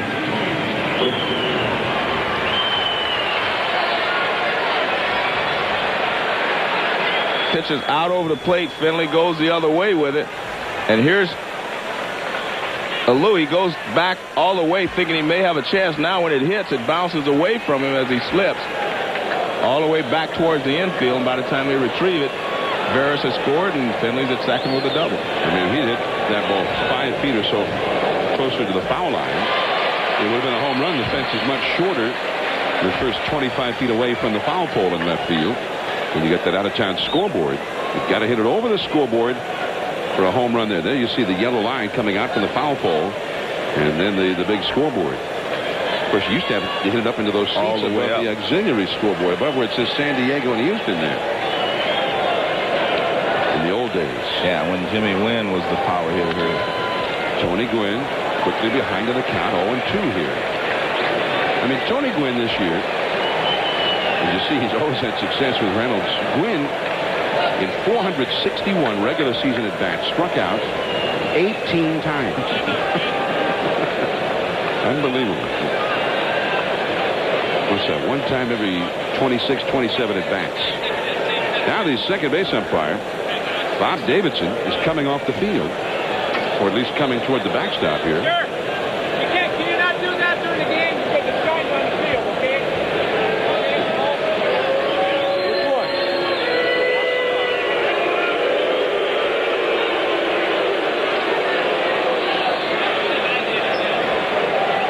Well, apparently someone behind the screen was flashing something or doing something to distract the players on defense.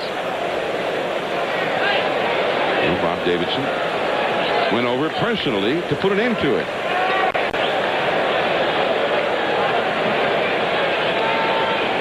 Umpiring at second, veteran umpire. 2 strikes to Tony Gwynn. Look at that. Tough pitch, and he raked it down the line.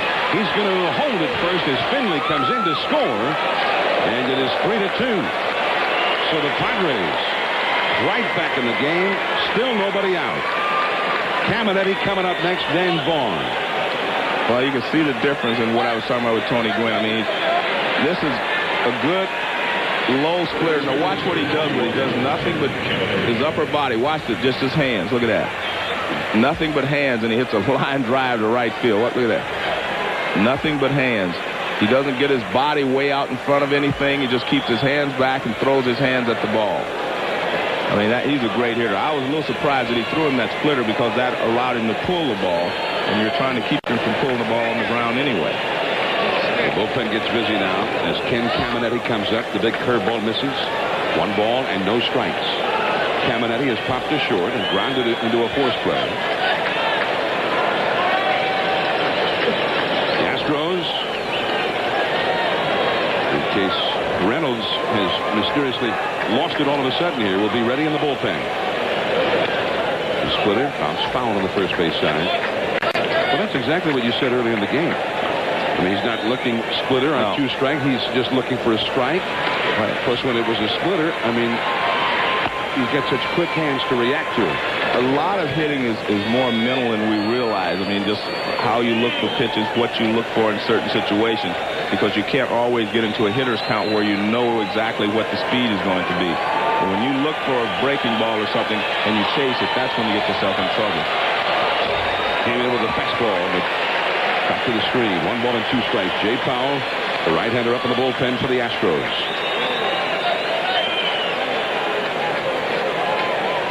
Greg Vaughn on deck.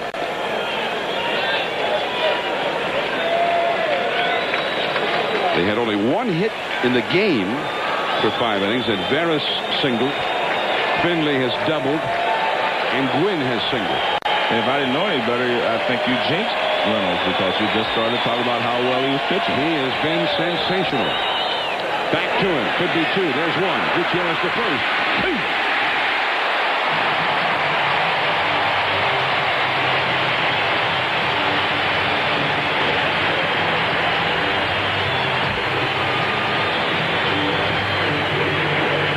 That was a big one with Vaughn coming up.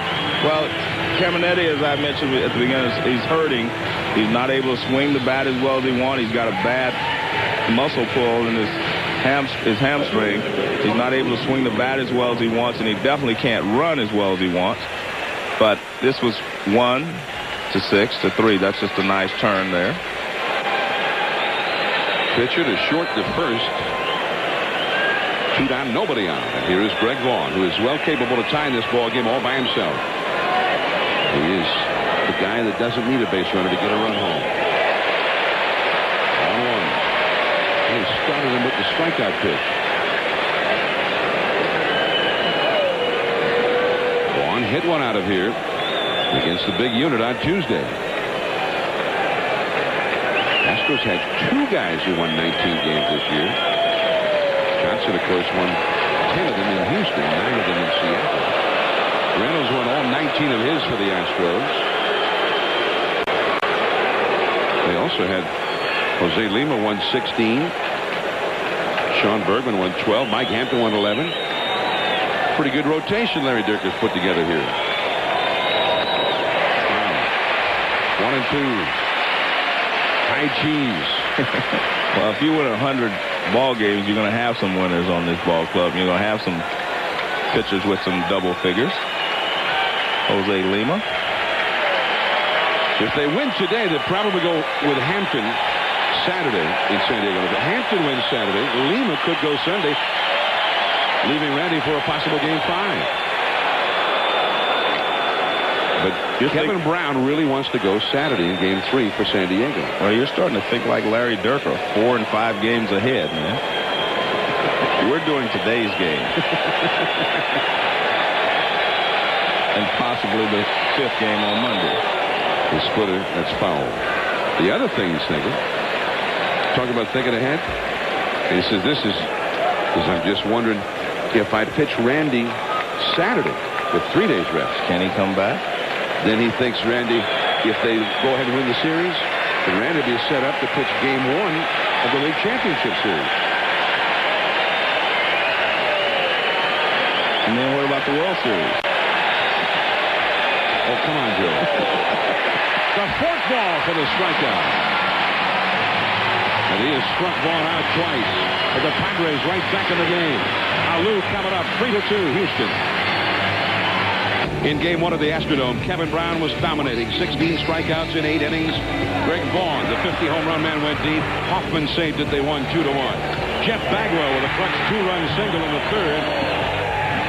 Shane Reynolds pitching strongly, but then the comeback. Tony Gwynn driving in the second run. Looking for a hero at the Astrodome today. Critical game for the Astros. They'll be on the critical list if they don't win it. They lead 3-2 now. Joey Hamilton out of the bullpen in relief of Andy Ashby. Into his second inning of work, Moises Alou taking ball 1. Alou has fly deep to right and grounded out to second.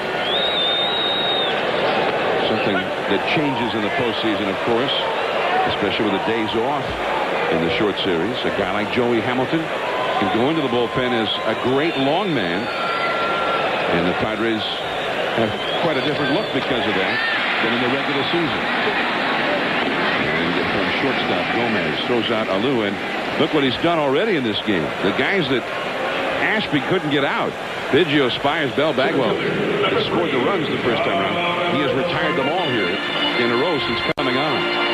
It's kind of like what happened in Cleveland yesterday with Dave Burba, who was a normal starter, came on in long relief for Dwight Gooden after he was ejected from the ballgame. He's done a great job. There's Ashby. Doesn't seem to be any problems physically.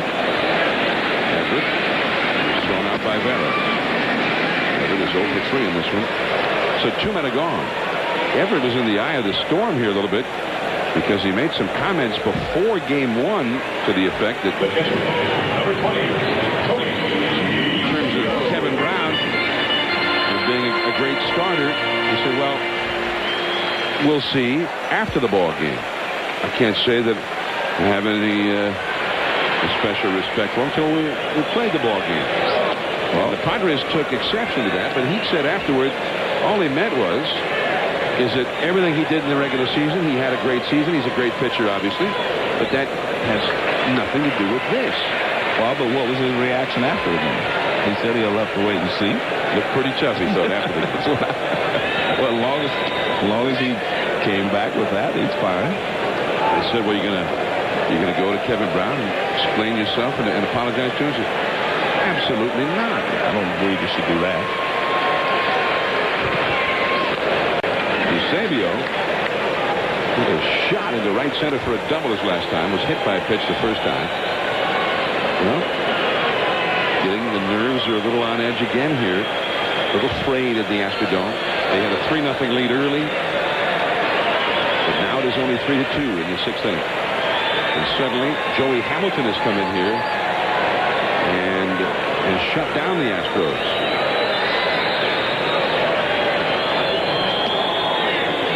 More than ever before. More than ever in the last 30, 40 years or more in baseball. A real strong middle reliever can be a great boon to a team because there's just so much more offense now. No lead is insurmountable. And that's 6 in a row retired by Hamilton. We head to the late innings. 3-2 Houston. Gene Elston, the longtime voice of the Houston Astros. In fact, the original voice of the Astros when they came into being in 1962. He and his old partner Lowell Pass was very popular here for many, many years. Gene Elston, still a fan. Out here all the time. Wally Joyner leads off for the Padres against Shane Reynolds. It is 3-2 Houston. We start the 7th inning. The bullpen is already busy as Reynolds got him swinging at a slow curveball and ended his 0-1. Wally Joyner is a guy who's just a tough hitter. Not a whole lot of power, but tough to pitch to. There's Jay Powell up in the bullpen for the second time. He'll be ready if needed here on short notice. Carlos Hernandez and Chris Gomez will follow. The pitcher spot due up 4. That's Powell up the left field line. The Padres bullpen is also busy. In the bullpen, Donnie Wall, former Astro. Just had an outstanding year in middle relief for the Padres. 1-2 the count.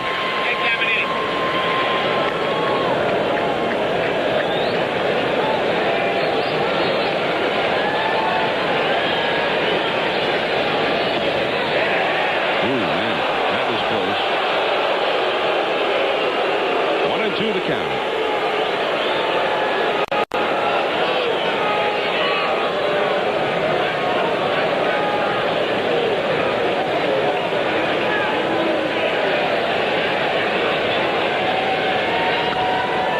Into left center field, Everett trotting over.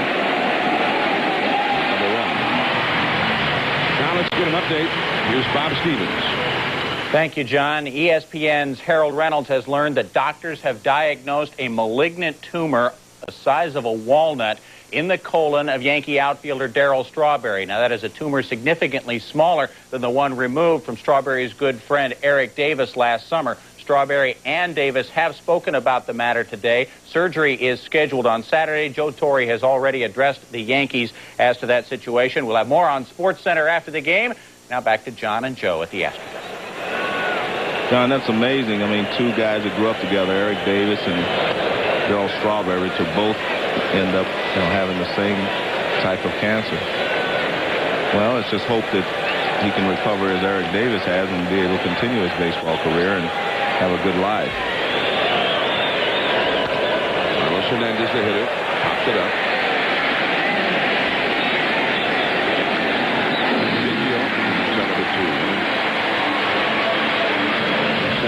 Prayers and best wishes to Darryl Strawberry and his family. And it is shocking news indeed here in what is such a happy time of year in the baseball community. The postseason.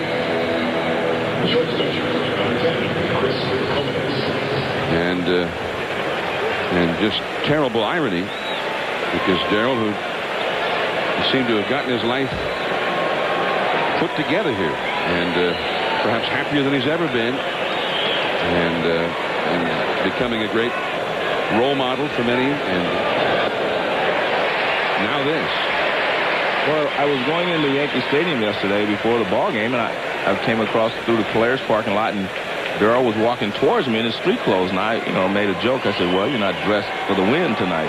And he told me that he had to go take some tests because there was a spot on his coat, and it just bothered me most of the evening last night, and now it's even worse than I feared.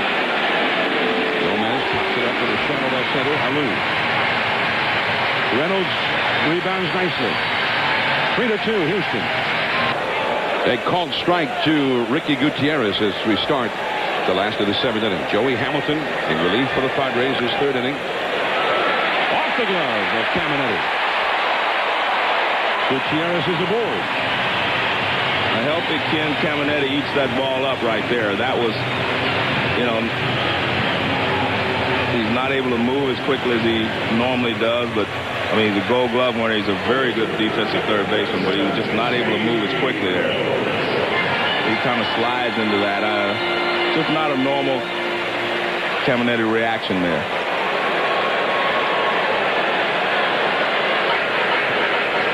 Now Shane Reynolds, the pitcher, has hit into a double play and struck out. Obvious sacrifice situation here. Caminetti very shallow at 3rd. Hamilton will go to first. Veras covering. So Gutierrez, they gave him credit for a hit on the play, has been moved up. Now to the top of the order in Biggio. This is a big run to try and get, as it's the first time that the Astros have even had a base runner against Joey Hamilton. Biggio has singled, walked, and flied out. He's scored each time that he's reached. And he was an outstanding RBI man, even though he's a leadoff man. With 88 runs batted in, he hit .360 in these kinds of RBI situations in the regular season. And the record for leadoff hitter and RBIs is held by Nomar Garcia-Parra, who has 98, had 98 last year, but he also had a DH hitting in front of him, and Biggio has the pitch. Whole different situation. Just off the outside. 95-mile-an-hour heater 1 ball, no strikes. And it looked like it confused Hernandez, and that's why he's going out there, because Hernandez looked like he was expecting that ball to break. You know, Hernandez said when we had those 2 balls that got past him, and Randy Johnson was showing bunt the other day, Hernandez said afterward he couldn't see the ball, that he was obstructed by Johnson himself. But Randy's body, as he kind of leaned over to try to bunt the ball, obstructed his view. Foul and back out of play. The big unit. That was a game that was a memorable one. I mean, he pitched extremely well, gave up only 2 runs in 8 innings and lost it. Kevin Brown with one of the great postseason performances.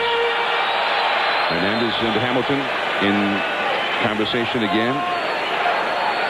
Hernandez was not kissing him for luck in the shoulder there. He was just trying to keep them from the opposition from seeing what he was saying, reading his lips.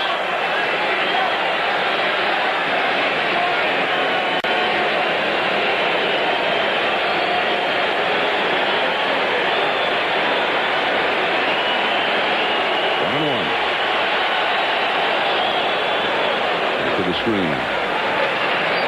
Well, Joey's swinging that high inside fastball again. Well, they're pitching him in, and see, that's the other part about the mental aspect of hitting.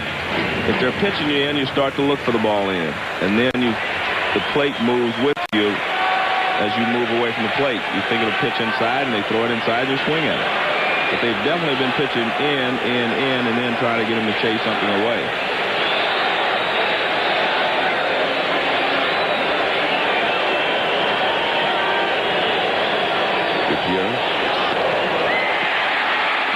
Gutierrez has to go back. Gomez throws out Biggio.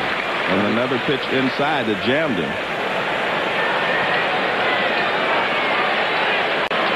2 down. And Spires will try and get him home.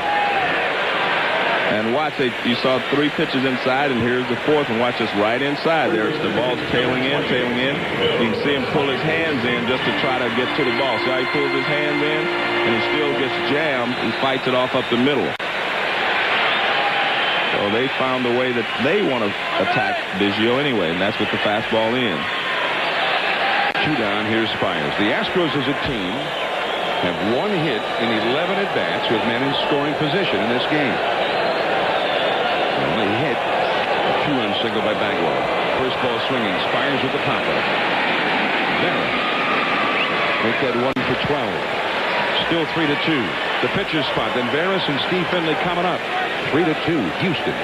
Single to put the Astros ahead 3-0. It's now 3-2 as we start the 8th inning. And that base hit by Bagwell, the 2-run single in the 3rd, is the only one they've had in RBI situations today. They're 1 for 12 with men in scoring position. Meanwhile, we have seen the last of Shane Reynolds. Jay Powell has come on to pitch. It was interesting. Reynolds was left up there to bunt. But as Sweeney comes up to pinch hit with Veras and Finley, a switch hitter and a lefty behind him, it is Jay Powell who gets the call here. And already, as we're in the 8th inning, the closer, Billy Wagner, is up. He'll be ready. You get the lefty here, Sweeney, and then the switch hitter, Veras. And then 2 lefties, Finley and Gwynn. At which point, Durker, Joe, he might make the move right there with Finley coming out. Well, it makes a lot of sense. Wagner has not often gone more than 1 inning this year. Yeah, but if he can get Finley, you know, it's his 2 outs and he gets Finley, he's really only pitching 1 1/3. That's not a lot more, so. Yeah. So the key really to Durker's strategy here is Powell getting these first 2 guys out. Exactly. Before he goes to Wagner.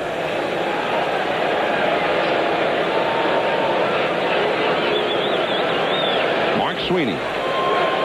The Padres' top left-handed pinch hitter all year. Back to the screen, and it is 0-1. Powell in the World Series last year with the Florida Marlins. And here we are in another postseason series in the Astrodome. I mean, 2 of the best league championship series in the National League of the 80s were played here. 1986, a memorable one. The Mets and the Astros. Last 2 games won extra innings. I mean, incredible game. The last game the 6th game, the Mets had a 3-run 9th inning after being shut out by Bob Knepper behind 3-0. They scored 3 in the 9th to stay alive. Went ahead in the 14th, only to blow the lead in the last of the 14th. Got 3 in the 16th, only to see the Astros get 2 in the 16th before they finally survived in a war of attrition. Jesse Orozco, after blowing a save, went 3 innings to get the win, and he was going on fumes by the end of that one. And Aurelio Lopez, Senor Smoke, took the loss in that one. That was a great series, one of the best. The 1980, when you played it, Joe, was one of the, I think, for me, the best ever. I agree. I mean, you didn't hit too much in that series, but nonetheless, great series. I'm kind of like Joe Carter. You have to keep bringing that up, huh? Well, see, I'm a reporter. Oh, okay. Like yourself. You're a media guy. I'm a media guy. Okay. Scott Ellerton, right-handed rookie, and a good one, has joined Wagner out there. Shane Reynolds threw 74 pitches, 19 of them out of the strike zone. He walked only 1, had 5 strikeouts before giving way here to Jay Powell in the 8th. Sweeney battling it out here, 2 strikes to count. He did get a lot of walks in that 1980 series, Joe. I'll give you that. I checked it out. Oh, okay. What about the triple I hit to, win the 4th game? Or was it, how many games they play in those days? 5. Yeah, 4th game. Was that the 1-0 game? Yeah. Yeah, about the 12th inning. That was the 1-0 game. That was the 3rd game. Well, yeah, 3rd game. And put us up 2 games to 1. I don't remember. What happened to you in the 4th and 5th games when the Phillies came back to win? Well, I got a hit or 2, but then Bill Verdon decided to take me out early. I remember some walks you got in those last 2. Oh. Well, I was walks good as a hit. What were you, like a defensive liability in those days? I did have a bad knee. Bruce Bochy was your teammate in that Astros team. You're right. Ooh. Oh. And the crowd doesn't like it. That looks like that Bob Boone home run in Wrigley Field. He was starting back to the plate. Yeah. I mean, Sweeney was headed for the dugout. He's headed for the dugout. Yeah, all right. All right, you got me. Okay, you got me. Uh-oh. Still alive up there. He's battling it out here. I mean, try to call yourself out, why don't you, Mark? Sorry, Joe. Again, here we are doing this division series, and it's starting to sound like this is your life, Joe. Yeah, I know. But that was a good part. Even though I didn't hit as well as I did in some other series, it was just great to be there, you know? You had a 421 on base. Right. Just great to be there. But it was a great series, one of the best. Maybe the best. Bagwell, nice pickup. Powell, 1 away. Well, Mark Sweeney gave him an incredible battle, although he seemed to concede in the middle of it.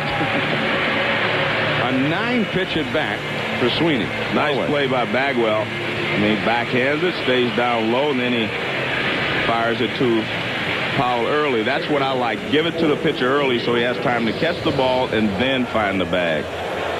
Don't lead him so he's looking for the bag and the ball at the same time. Now, Kilby Olveras been on base twice and has scored once. He started the 6th inning rally that got the Padres back into it. And that's a foul ball. Wagner, the lefty. Ellerton, the right-hander, up in the Astros bullpen. Wagner's been throwing enough that he's ready. Well, but it doesn't look like he's thinking the way that we were thinking. If he gets Veras out, maybe he'll just leave him in the pitch defender. And maybe that was it. Yeah. If there was some trouble, right, Wagner was his man. 0-2. Well, he was ahead of Sweeney 0-2. Then Sweeney gave him quite a battle after that. Joey Hamilton, great job in middle relief. 3 shutout innings, retired 9 of the 10 men he faced. I mean, they're just a quintessential middle relief role there. keeping his club right there with a chance to come back to win. We're in the 8th inning. It's a 1-run game. Struck him out.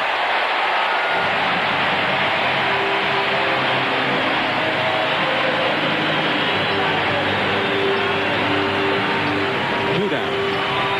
And Finley. Well, good pitch from Powell. You can see right there a little slider that goes down and in, and Vera swings over the top of it. Rivers back to the bench. And now an easy man to strike out. Two down. Steve Finley, who almost left the yard the last time. Good sinker on the outside. It's 0-1. Finley hit a double, driving in the first San Diego run high off the scoreboard in left field. 3-2 Houston. Two down, nobody on. Tony Gwynn is on deck. And this is a big out for Powell. I mean, if Finley can get a double or something here, the Padres will be set up nicely with one of the great hitters of his time, Tony Gwynn, coming up next.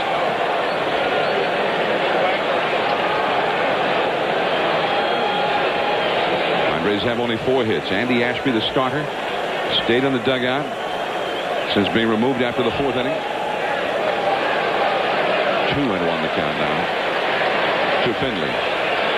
By the way, that 1980 League Championship Series, which I thought was maybe the best ever, a 5-game series, a best of 5. The last 4 games went extra innings. Right? Now that's incredible. Nolan Ryan was on the hill in Game 5 for the Astros. Foul and out of play. Nolan did not have one of his best games. He took a 5-2 lead into the 8th inning, and the Phillies got 5 runs in the 8th. And the Astros got 2 in the last of the 8th to tie it, and they went extra innings again.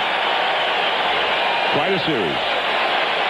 Michael Jack Schmidt played in that one, too. There's some pretty good names out there. Pete Rose was on the Phillies. Steve Carlton. The crowd rising to its feet. Bagwell. Powell. The side is retired. Now the big guys. Bell, Bagwell, Alou. Still 3-2 Houston. Thank you. Now the last of the 8th from the Astrodome. A little too tense for these Astros fans. They'd like to see the Astros score here before the Padres send up Gwynn, Caminetti, and Vaughn in the 9th inning. And they've got their big hitters up against the new pitcher, the former Astro, Donnie Wall. Derek Bell at the plate. And you would think anyway, the pressure continues to mount on Bell. He's now 0 for 20 these last 2 years in the postseason. And I'm feeling pressure for him. In the dirt, 2-1. Donnie Wall, 31 years of age, still makes his offseason home here in Houston. Broke in with the Astros back in '95. And for the Padres this year. And he was a great find for them. You saw his numbers, 70 in the 3rd innings. Jumps out at me, Joe. 50 hits allowed. So he was awfully tough to hit. Was a great man in middle relief for the Padres. That one is on its way. And Derek Bell has broken the spell. His first postseason hit. A big fly. 4-2 Astros.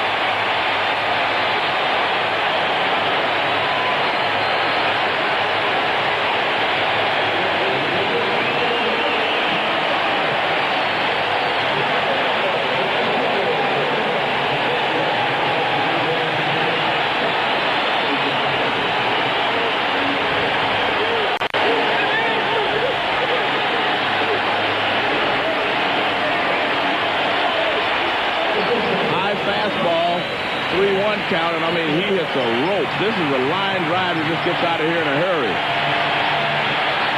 I mean, that is a big fly right there. That was a home run in the old days. Yeah, you're right. Into the upper deck. I tell you what, I guess his hitting guru is happy now. Thank you, Guru. Well, he's going to keep that bat near him.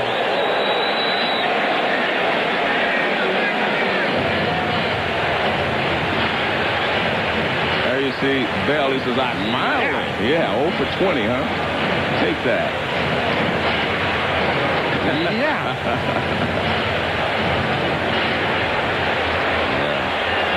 The force be with you. 1 ball, 1 strike to Bagwell. Yeah, it's missing in the outside edge, maybe a little low. Bagwell's had 3 RBIs today. I don't think that takes a little heat off of everybody else in this Astro lineup when Bagwell starts doing his thing. That curveball, a beauty. 2-2 the count. So now it is 4-2. John, if you're the Astros, I mean, you just need to win 1 game, and then I think you'll relax. If you can win this ball game, you'll see a different Astro team the rest of the way. He went around with it. So Bagwell is gone. Badly fooled by Donnie Wall.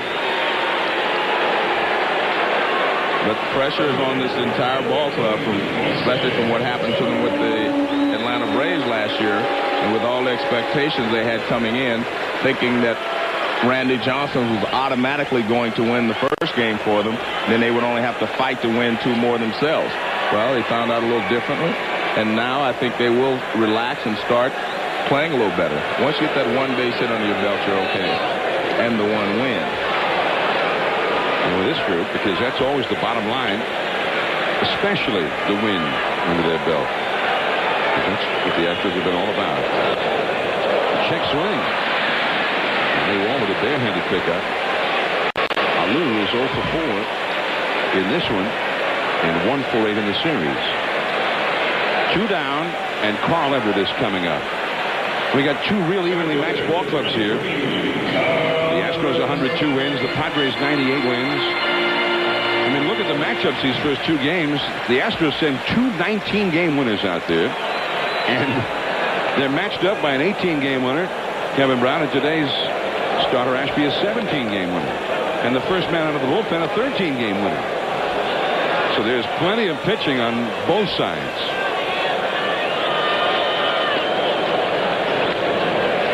Base hit.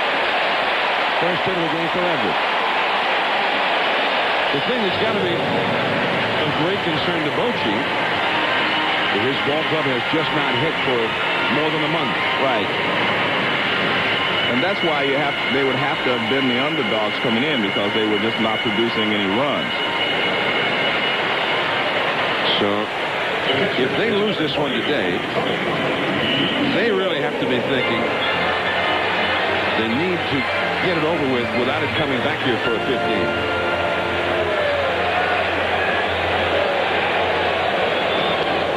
Kevin Brown may well be the guy who gets the call on Saturday in Game 3 to try and put them back ahead if indeed this score holds up.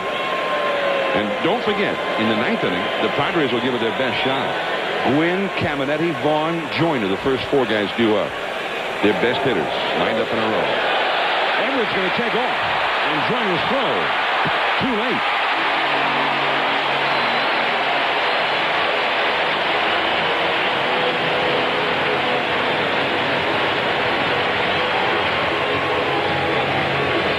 Good read on that one by Carl Everett. Well, this is an error on Wally Joyner, because what he does is he catches the ball and lets Everett knock it out of his glove. He didn't bring the tag from behind him. He put it in front of him. And Everett knocked the ball out of his glove. So now Eusebio with a man in scoring position. This could be a real big run. I mean, right now, if Gwynn gets on, Caminetti and Vaughn each could be the tying run. Heads up, 2-1 the count.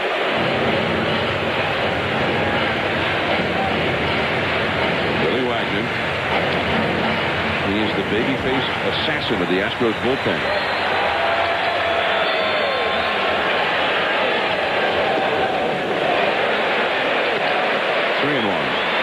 Gutierrez, a right-handed hitter, was on deck. In 3 of the series in San Diego Saturday night, 8 o'clock Pacific, 11 Eastern, 10 Central. Ooh, the curveball for a strike. He's not giving in here with first base open to Eusebio. Is that a ooh, he should have hit it? Ooh, that was a nasty pitch. Ooh, that was a nasty pitch. Okay. Yeah, the hammer. The yacker.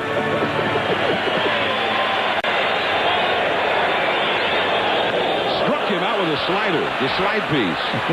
And Hernandez will throw him out after dropping the ball. Big run on the home run by Bell. The big fly. But now Gwynn, Caminetti, and Vaughn against the flame-throwing Wagner when we come back. Billy Wagner, a real hard thrower. And he focuses before heading back to the mound to start the inning.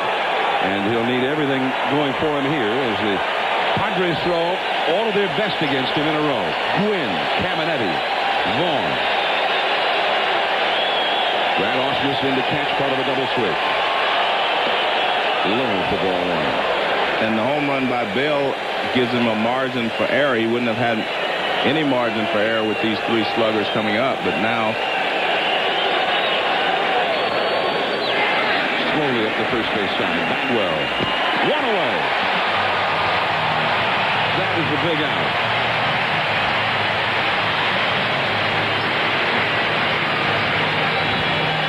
Big out for the very reason you just mentioned, Joe, because now Caminetti cannot tie the game with one swing of the bat.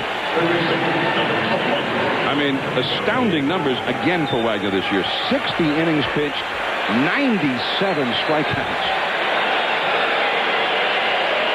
Caminetti, 0 for 3. Big chop on the turf. It wouldn't have mattered had he come up with it cleanly. An infield hit for Caminetti, and now here's the ultimate confrontation. The 50 home run man, the great power hitter Vaughn against the great power pitcher. And we have seen one of those 98-mile-an-hour heaters turn the other way this year, Joe, by a great power hitter. Remember the just incredible home run that McGuire hit to win a ball game against Wagner in St. Louis earlier this summer. Upper deck shot. Well, a lot of these guys can hit the ball out of the ballpark off these fastballs. Piazza hit one in the ninth inning to tie a game for the Mets. Keeping it away from him, 97 miles an hour. Well, Vaughn angry at himself for making that feeble a swing when he needs to drive the ball. You don't say you have to hit a home run, but you need to drive something that may find a gap.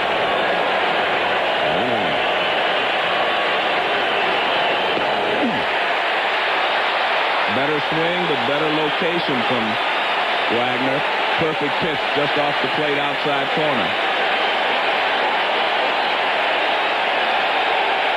The crowd to its feet at the Dome. One out, one out. Into left center. Everett is there. Out number 2. An anxious moment for the fans in the Dome. Vaughn hit it hard. Well, he was lucky he got that ball away and it was down a little bit. If that ball's up just a little bit more, he would have hit it out. Now Wally Joyner will be lifted as we take a look at it again here, Joe. Now watch where this pitch is. It's down and away. If that ball is up just a little bit, he could have driven it out of the ballpark, but good pitch by Wagner. Jim Leyritz, the pinch hit for Joyner. Former World Series hero with the Yankees 2 years ago against another real hard thrower, Mark Wahlers. He has never faced Wagner before. You see his postseason credentials impeccable. He is the possible tying run. 2 down in the ninth. On the outside corner.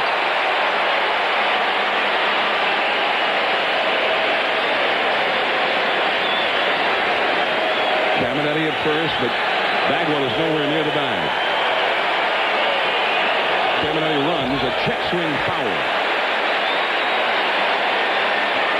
And that's something I don't understand, how you do not hold a tying run on base in the ninth inning with 2 outs. I'm sorry, I forgot it was 2-run lead. You're right. 1-2.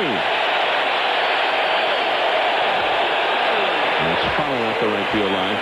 Now, when Wohlers hung the slider to him in the '96 World Series, I think one thing that was pointed out very well at that time, and a couple of swings on Wohlers' fastballs, it looked like Leyritz might have been timing it.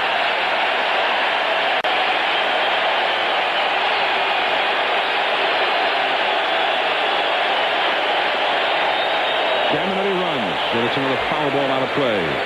It's just power versus power here. Wagner has thrown nothing but the hard stuff since coming in. Well, you do not want to get beat or tied with your second best pitch. So he's going with the fastball. He just hopes he can get it in a spot that Leyritz can't handle it.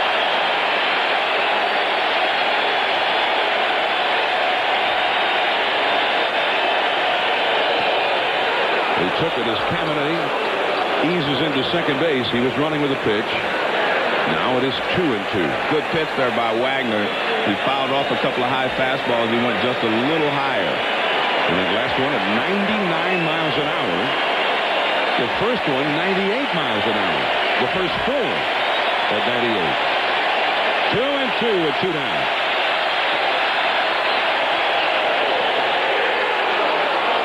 Three and 2.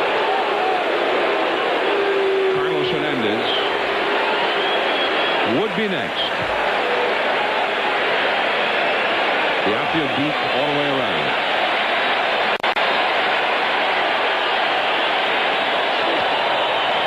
Down the right field line, this one is slicing back, and a home run! It is tied up! Leyritz hit the foul pole to tie the game.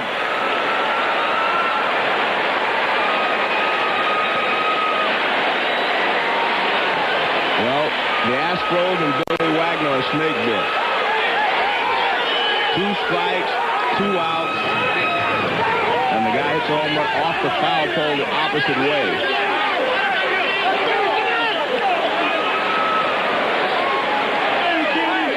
Jim Leyritz, Mr. October. You're right. Wow. Carlos Hernandez. And something other than a fastball for the first time. Well, Joe, I mean, we all wondered, man, what if Wohlers had not thrown in that slider that he hit for the 3-run homer? Well, maybe that's why. Well, the tough part is, I mean, Wagner threw him the good fastball. He tried to get him to chase up and out of the zone. He wouldn't chase. And I'm just surprised that he was able to hit that ball out of here the other way like that. It was a high fastball away. He was just late on it, but he had enough carry, and it stayed fair. I think Wagner supplied a great deal of the power of that one for him. Look out. 1-2. Jim Leyritz had been sitting and watching for 8 innings. Came off the bench and saw nothing but the heat. 98, 99 miles an hour, and then finally, after fouling some away, he hit one just barely fair right out of the ballpark. Yeah, we love you, baby. Base hit.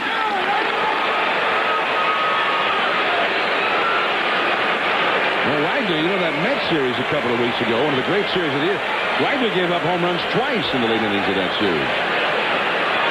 Fastball, I mean, that is up, out of the strike zone, but he gets enough on it, and he keeps it fair. Bochy's waiting, and now he sees the umpire wave fair, and we're tied. A 9-pitch at bat for Leyritz. It looked to me like it actually just missed the foul pole. Went around the foul pole. From that angle, it landed on the foul side of the pole after curling around. The batter Gomez, 1 ball, 1 strike. Wow, what an astounding moment in this game. Jim Leyritz does it again. I mean, his 3-run homer in the '96 World Series was in one of the great World Series games we've seen in years, when the Yankees came from a 6-0 deficit. The last 3 runs of the rally supplied on Leyritz's home run against Wohlers. Out of play, 1 ball, 2 strikes. And I know we've spoken about it many times, Joe. I mean, the defense for Wohlers in that one. I mean, you can see the Leyritz a couple times fouling balls straight back on fastballs, looking like he might have had him timed. Today, nothing but fastballs and Leyritz homers again. Back to the screen. And he wasn't out in front of any of them. He fouled them off to the right. I mean, if you're a fastball pitcher and you can throw that ball up and away from a right-handed hitter, you just never think that he's going to be able to get on top of it enough to hit it out of the ballpark and keep it fair down the right field line.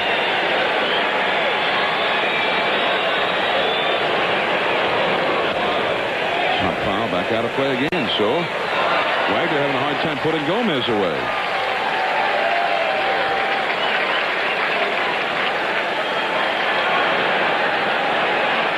$19.95. Leyritz with the Yankees in the postseason.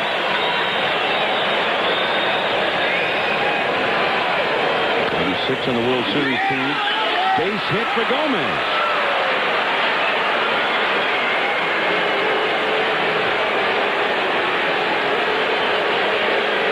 And we'll get a pinch hitter for Donnie Wall now. It is 4-4, and suddenly, not only have the Padres tied the game, but they are a base hit away from perhaps taking the lead. And George Arias is going to come in as a pinch hitter. And the pinch runner will go in at second base for Hernandez. That is Andy Sheets. Scott Ellerton up in the Astros bullpen again. And Vern Rule out to the mound to talk to the embattled Billy Wagner here. Well, you know, the home run here by Leyritz is his 4th in postseason play. He hit a big home run back in the division series against the Mariners in 1995. Also hit one in the league championship series in '96 against the Orioles. And of course that famous World Series home run. Game 4 that tied the game. I mean, that may have been the key home run of that whole World Series. A win by the Braves that day would have made it 3-1 Atlanta. Here's George Arias.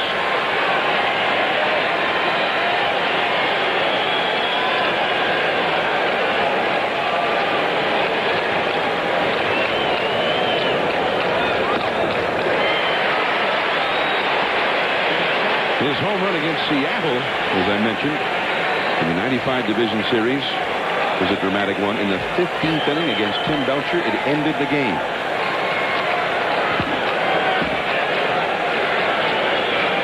Jim Leyritz, 5-time player.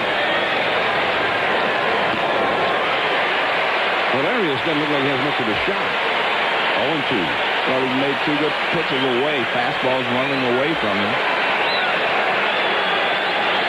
The Padres have as many runs and as many hits in this inning as they had through 8 innings.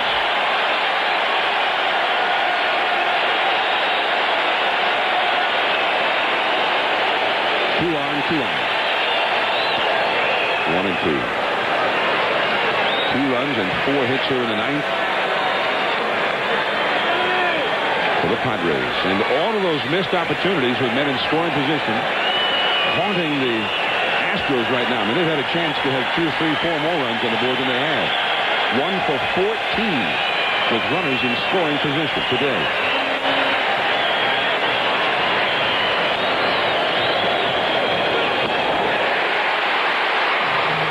But this one is tied. Shades of 80 and 86 at the Astrodome. No lead save, and Jim Leyritz off the bench to tie it up. Just fair. 4-4. We'll be back. The Astrodome, Game 2 of the National League Division Series.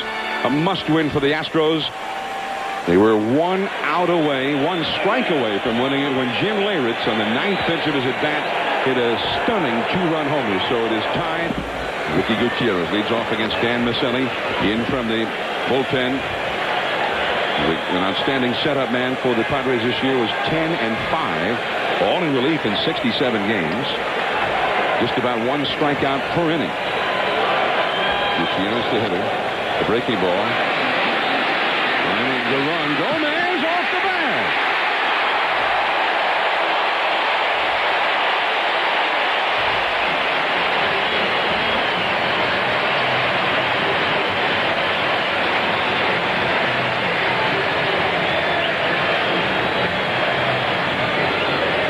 So Gutierrez is aboard. Well, he got out of the box well. He's hustling. He gets out of the box, which puts pressure on Gomez. He charges, and the throw is just off the line. He sees up, looks up, and he has to rush. It's going to be a very close play at first base anyway. Great hustle by Gutierrez. And good job by Reynolds to block it. And as you see right there, Reynolds stayed in to play first base after pinch hitting for Joyner. Also a new catcher is in, Greg Myers. After Hernandez was lifted for a pinch runner. Brad Ausmus up now. Trying to get Gutierrez over. And it is ball one. The Padre bullpen is busy. Marcelli, the fourth San Diego pitcher of the day. But there is Trevor Hoffman. Normally the closer. But perhaps sensing he might need to save the tie at some point in this inning. So Hoffman is getting ready. And it is a foul ball. One ball, one strike. Ausmus pretty handy with the bat. He could also hit and run. Pretty adept at making contact. Gutierrez runs well. Both of them looking over at Mike Cubbage, the third base coach. Well, you got a new catcher who's in the ball game and a new pitcher. It might not be a bad idea to try hit and run or to try something. Gutierrez stole 13 bases during the season. Reynolds on the bag with it. Tried the curveball on the bunt. 2-1. And again, Ausmus, now it's really a running count as Ausmus looks over at Cubbage, the third base coach. Jose Cruz, senior, coaching at first for the Astros, a veteran of those two great playoff series. There he is, 1980 and 86. Off the outside. 3-1. Well, Joe, these teams are so evenly matched. That's why I brought up the 80 and 86 series. I mean, it seemed coming in that they had a shot to have one of those dramatic tight series. And we're getting echoes of those great series here in the first two games this year. Well, if you send him, Ausmus has to be careful not swinging a bad pitch. He bunts it in the air, and Reynolds can't handle the ball. Wow. That's just out-and-out luck for the Astros. Yeah, I have to question that strategy. 3-1. There are a lot of options. You can bunt and run if you want to do something, or you can hit and run. But you can see that the Astros are lucky there that the ball is not caught by Reynolds. Well, now it's 3-2. And Ausmus with a long look at Cubbage, the third base coach, as he relays signs from the Astros dugout. Gutierrez with an infield hit. The 10th hit of the game for the Astros. He's at first. He's going. No, he bluffed. And the bunt is down. Ausmus fell over backward after dropping that one down. He's an easy out at first. Gutierrez has been moved into scoring position with one away. Well, he gets the job done with 2 strikes. I mean, if he fouls this ball, he's out. Way up and in, and he does a great job of getting it on the ground. I mean, consider if he took that pitch, the runner also moved to second, and he goes to first with nobody out. Biggio coming up, and Bochy with the great Astros second baseman coming up. Bochy is going for his great closer, Trevor Hoffman. The possible winning run, a base hit away from scoring. It is 4-4. We'll be right back. All across. Trevor Hoffman, 53 saves and 54 chances in the regular season. Got the save, although gave up a run on Tuesday. Now he's trying to save the tie to send it into extra innings. Biggio, Spires, the two hitters with one out, due up. Biggio, 1 for 3 with a walk today. And you see he had done well against Maselli. No success against Hoffman. There goes Gutierrez, and he easily steals third base. That was heads-up play, and we talked the other day about how easy it is to steal off of Hoffman. He has this high leg kick. He very rarely stops the runner. Watch, just a high leg kick. One look, high leg kick. And a smart play by Caminetti not to even cover. Because if he's moving and Biggio hits the ball, the game's over. But now everything changes. The infield and the outfield. Everybody's got to move in. And Bochy out to talk to Hoffman and his entire infield. Well, smart play by Gutierrez, because I know it wasn't called, because if they were going to steal a base, they'd have tried it before at second base. But a very heads-up play there by Gutierrez. But I'm sure maybe in the scouting report they saw what we saw the other day, and that is that, you know, Hoffman, very slow, high leg kick. You can steal a base off him anytime. You can steal second base, you can steal third base. But it's that way with most closers. Most closers aren't used to holding people on. And now they're going to walk Biggio intentionally. 1-2. Well, if you walk Biggio, that means you're going to walk Spires too, and you're going to try to pitch to Bell and try to strike him out. And then you're going to have to pitch to Bagwell, of course. 3.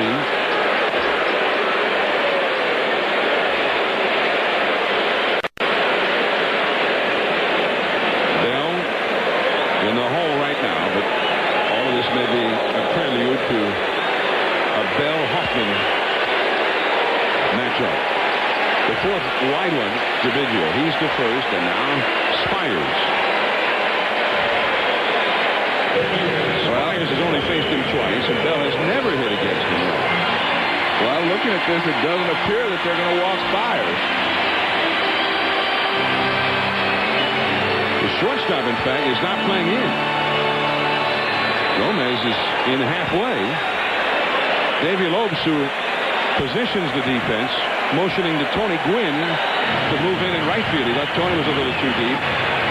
The outfielders have to be in a spot where they can catch the ball and still keep the guy at third from scoring. Any ball deeper than they're playing now will get the guy home anyway.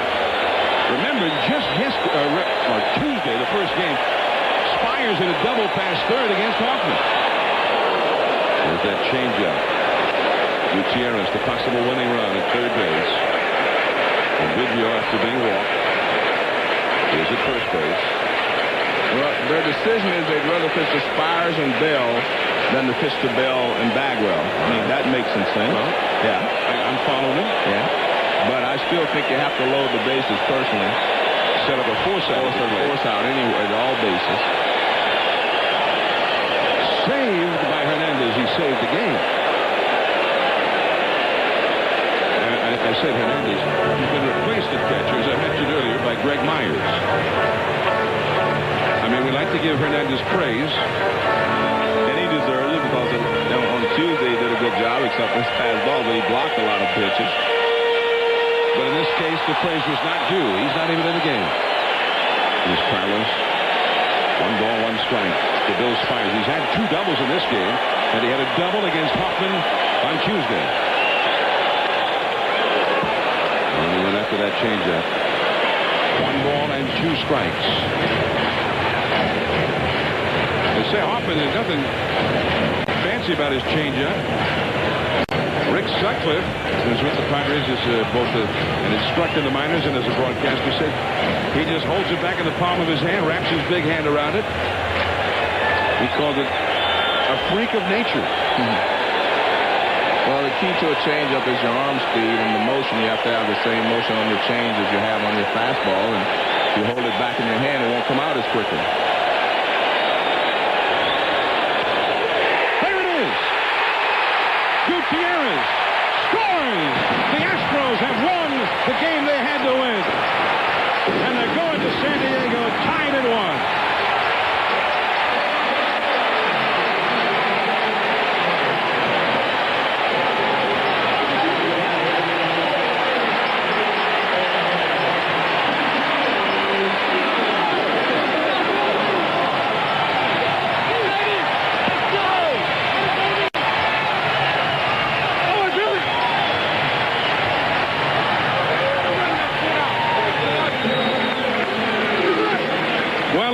the script that they were hoping for, with Billy Wagner to just wrap it up. Jim Leyritz, the stunning 2-run pinch hit homer to tie it, and then an infield single by Gutierrez that turns into the winning run. Bunted to second, he stole third, and then Spires, he decided to pitch to him, Joe, and Spires did it again to Hoffman. Well, it's a changeup again. There it is, a changeup, but by now Spires is looking for one, and he flips it into right field for a base hit in front of Tony Gwynn. Nothing Gwynn could do here. And the winning run scores as Gutierrez comes in, but you have to give Gutierrez all the credit there for stealing third base. That was the key to this inning, and Spires putting the ball in play. As you see, knows that the game is being won as he is touching first base. His third hit of the game, and he is 2 for 2 against the great closer Hoffman in this series. So the Astros win the one that was a must-win for them, and now they're heading to San Diego, tied at 1. Stay tuned now. SportsCenter is coming up next. Tonight, Game 2 in Atlanta, the Cubs and the Braves. John Miller, Joe Morgan from the Astrodome. Thanks for tuning in. This has been a presentation of ESPN, the worldwide leader in sports.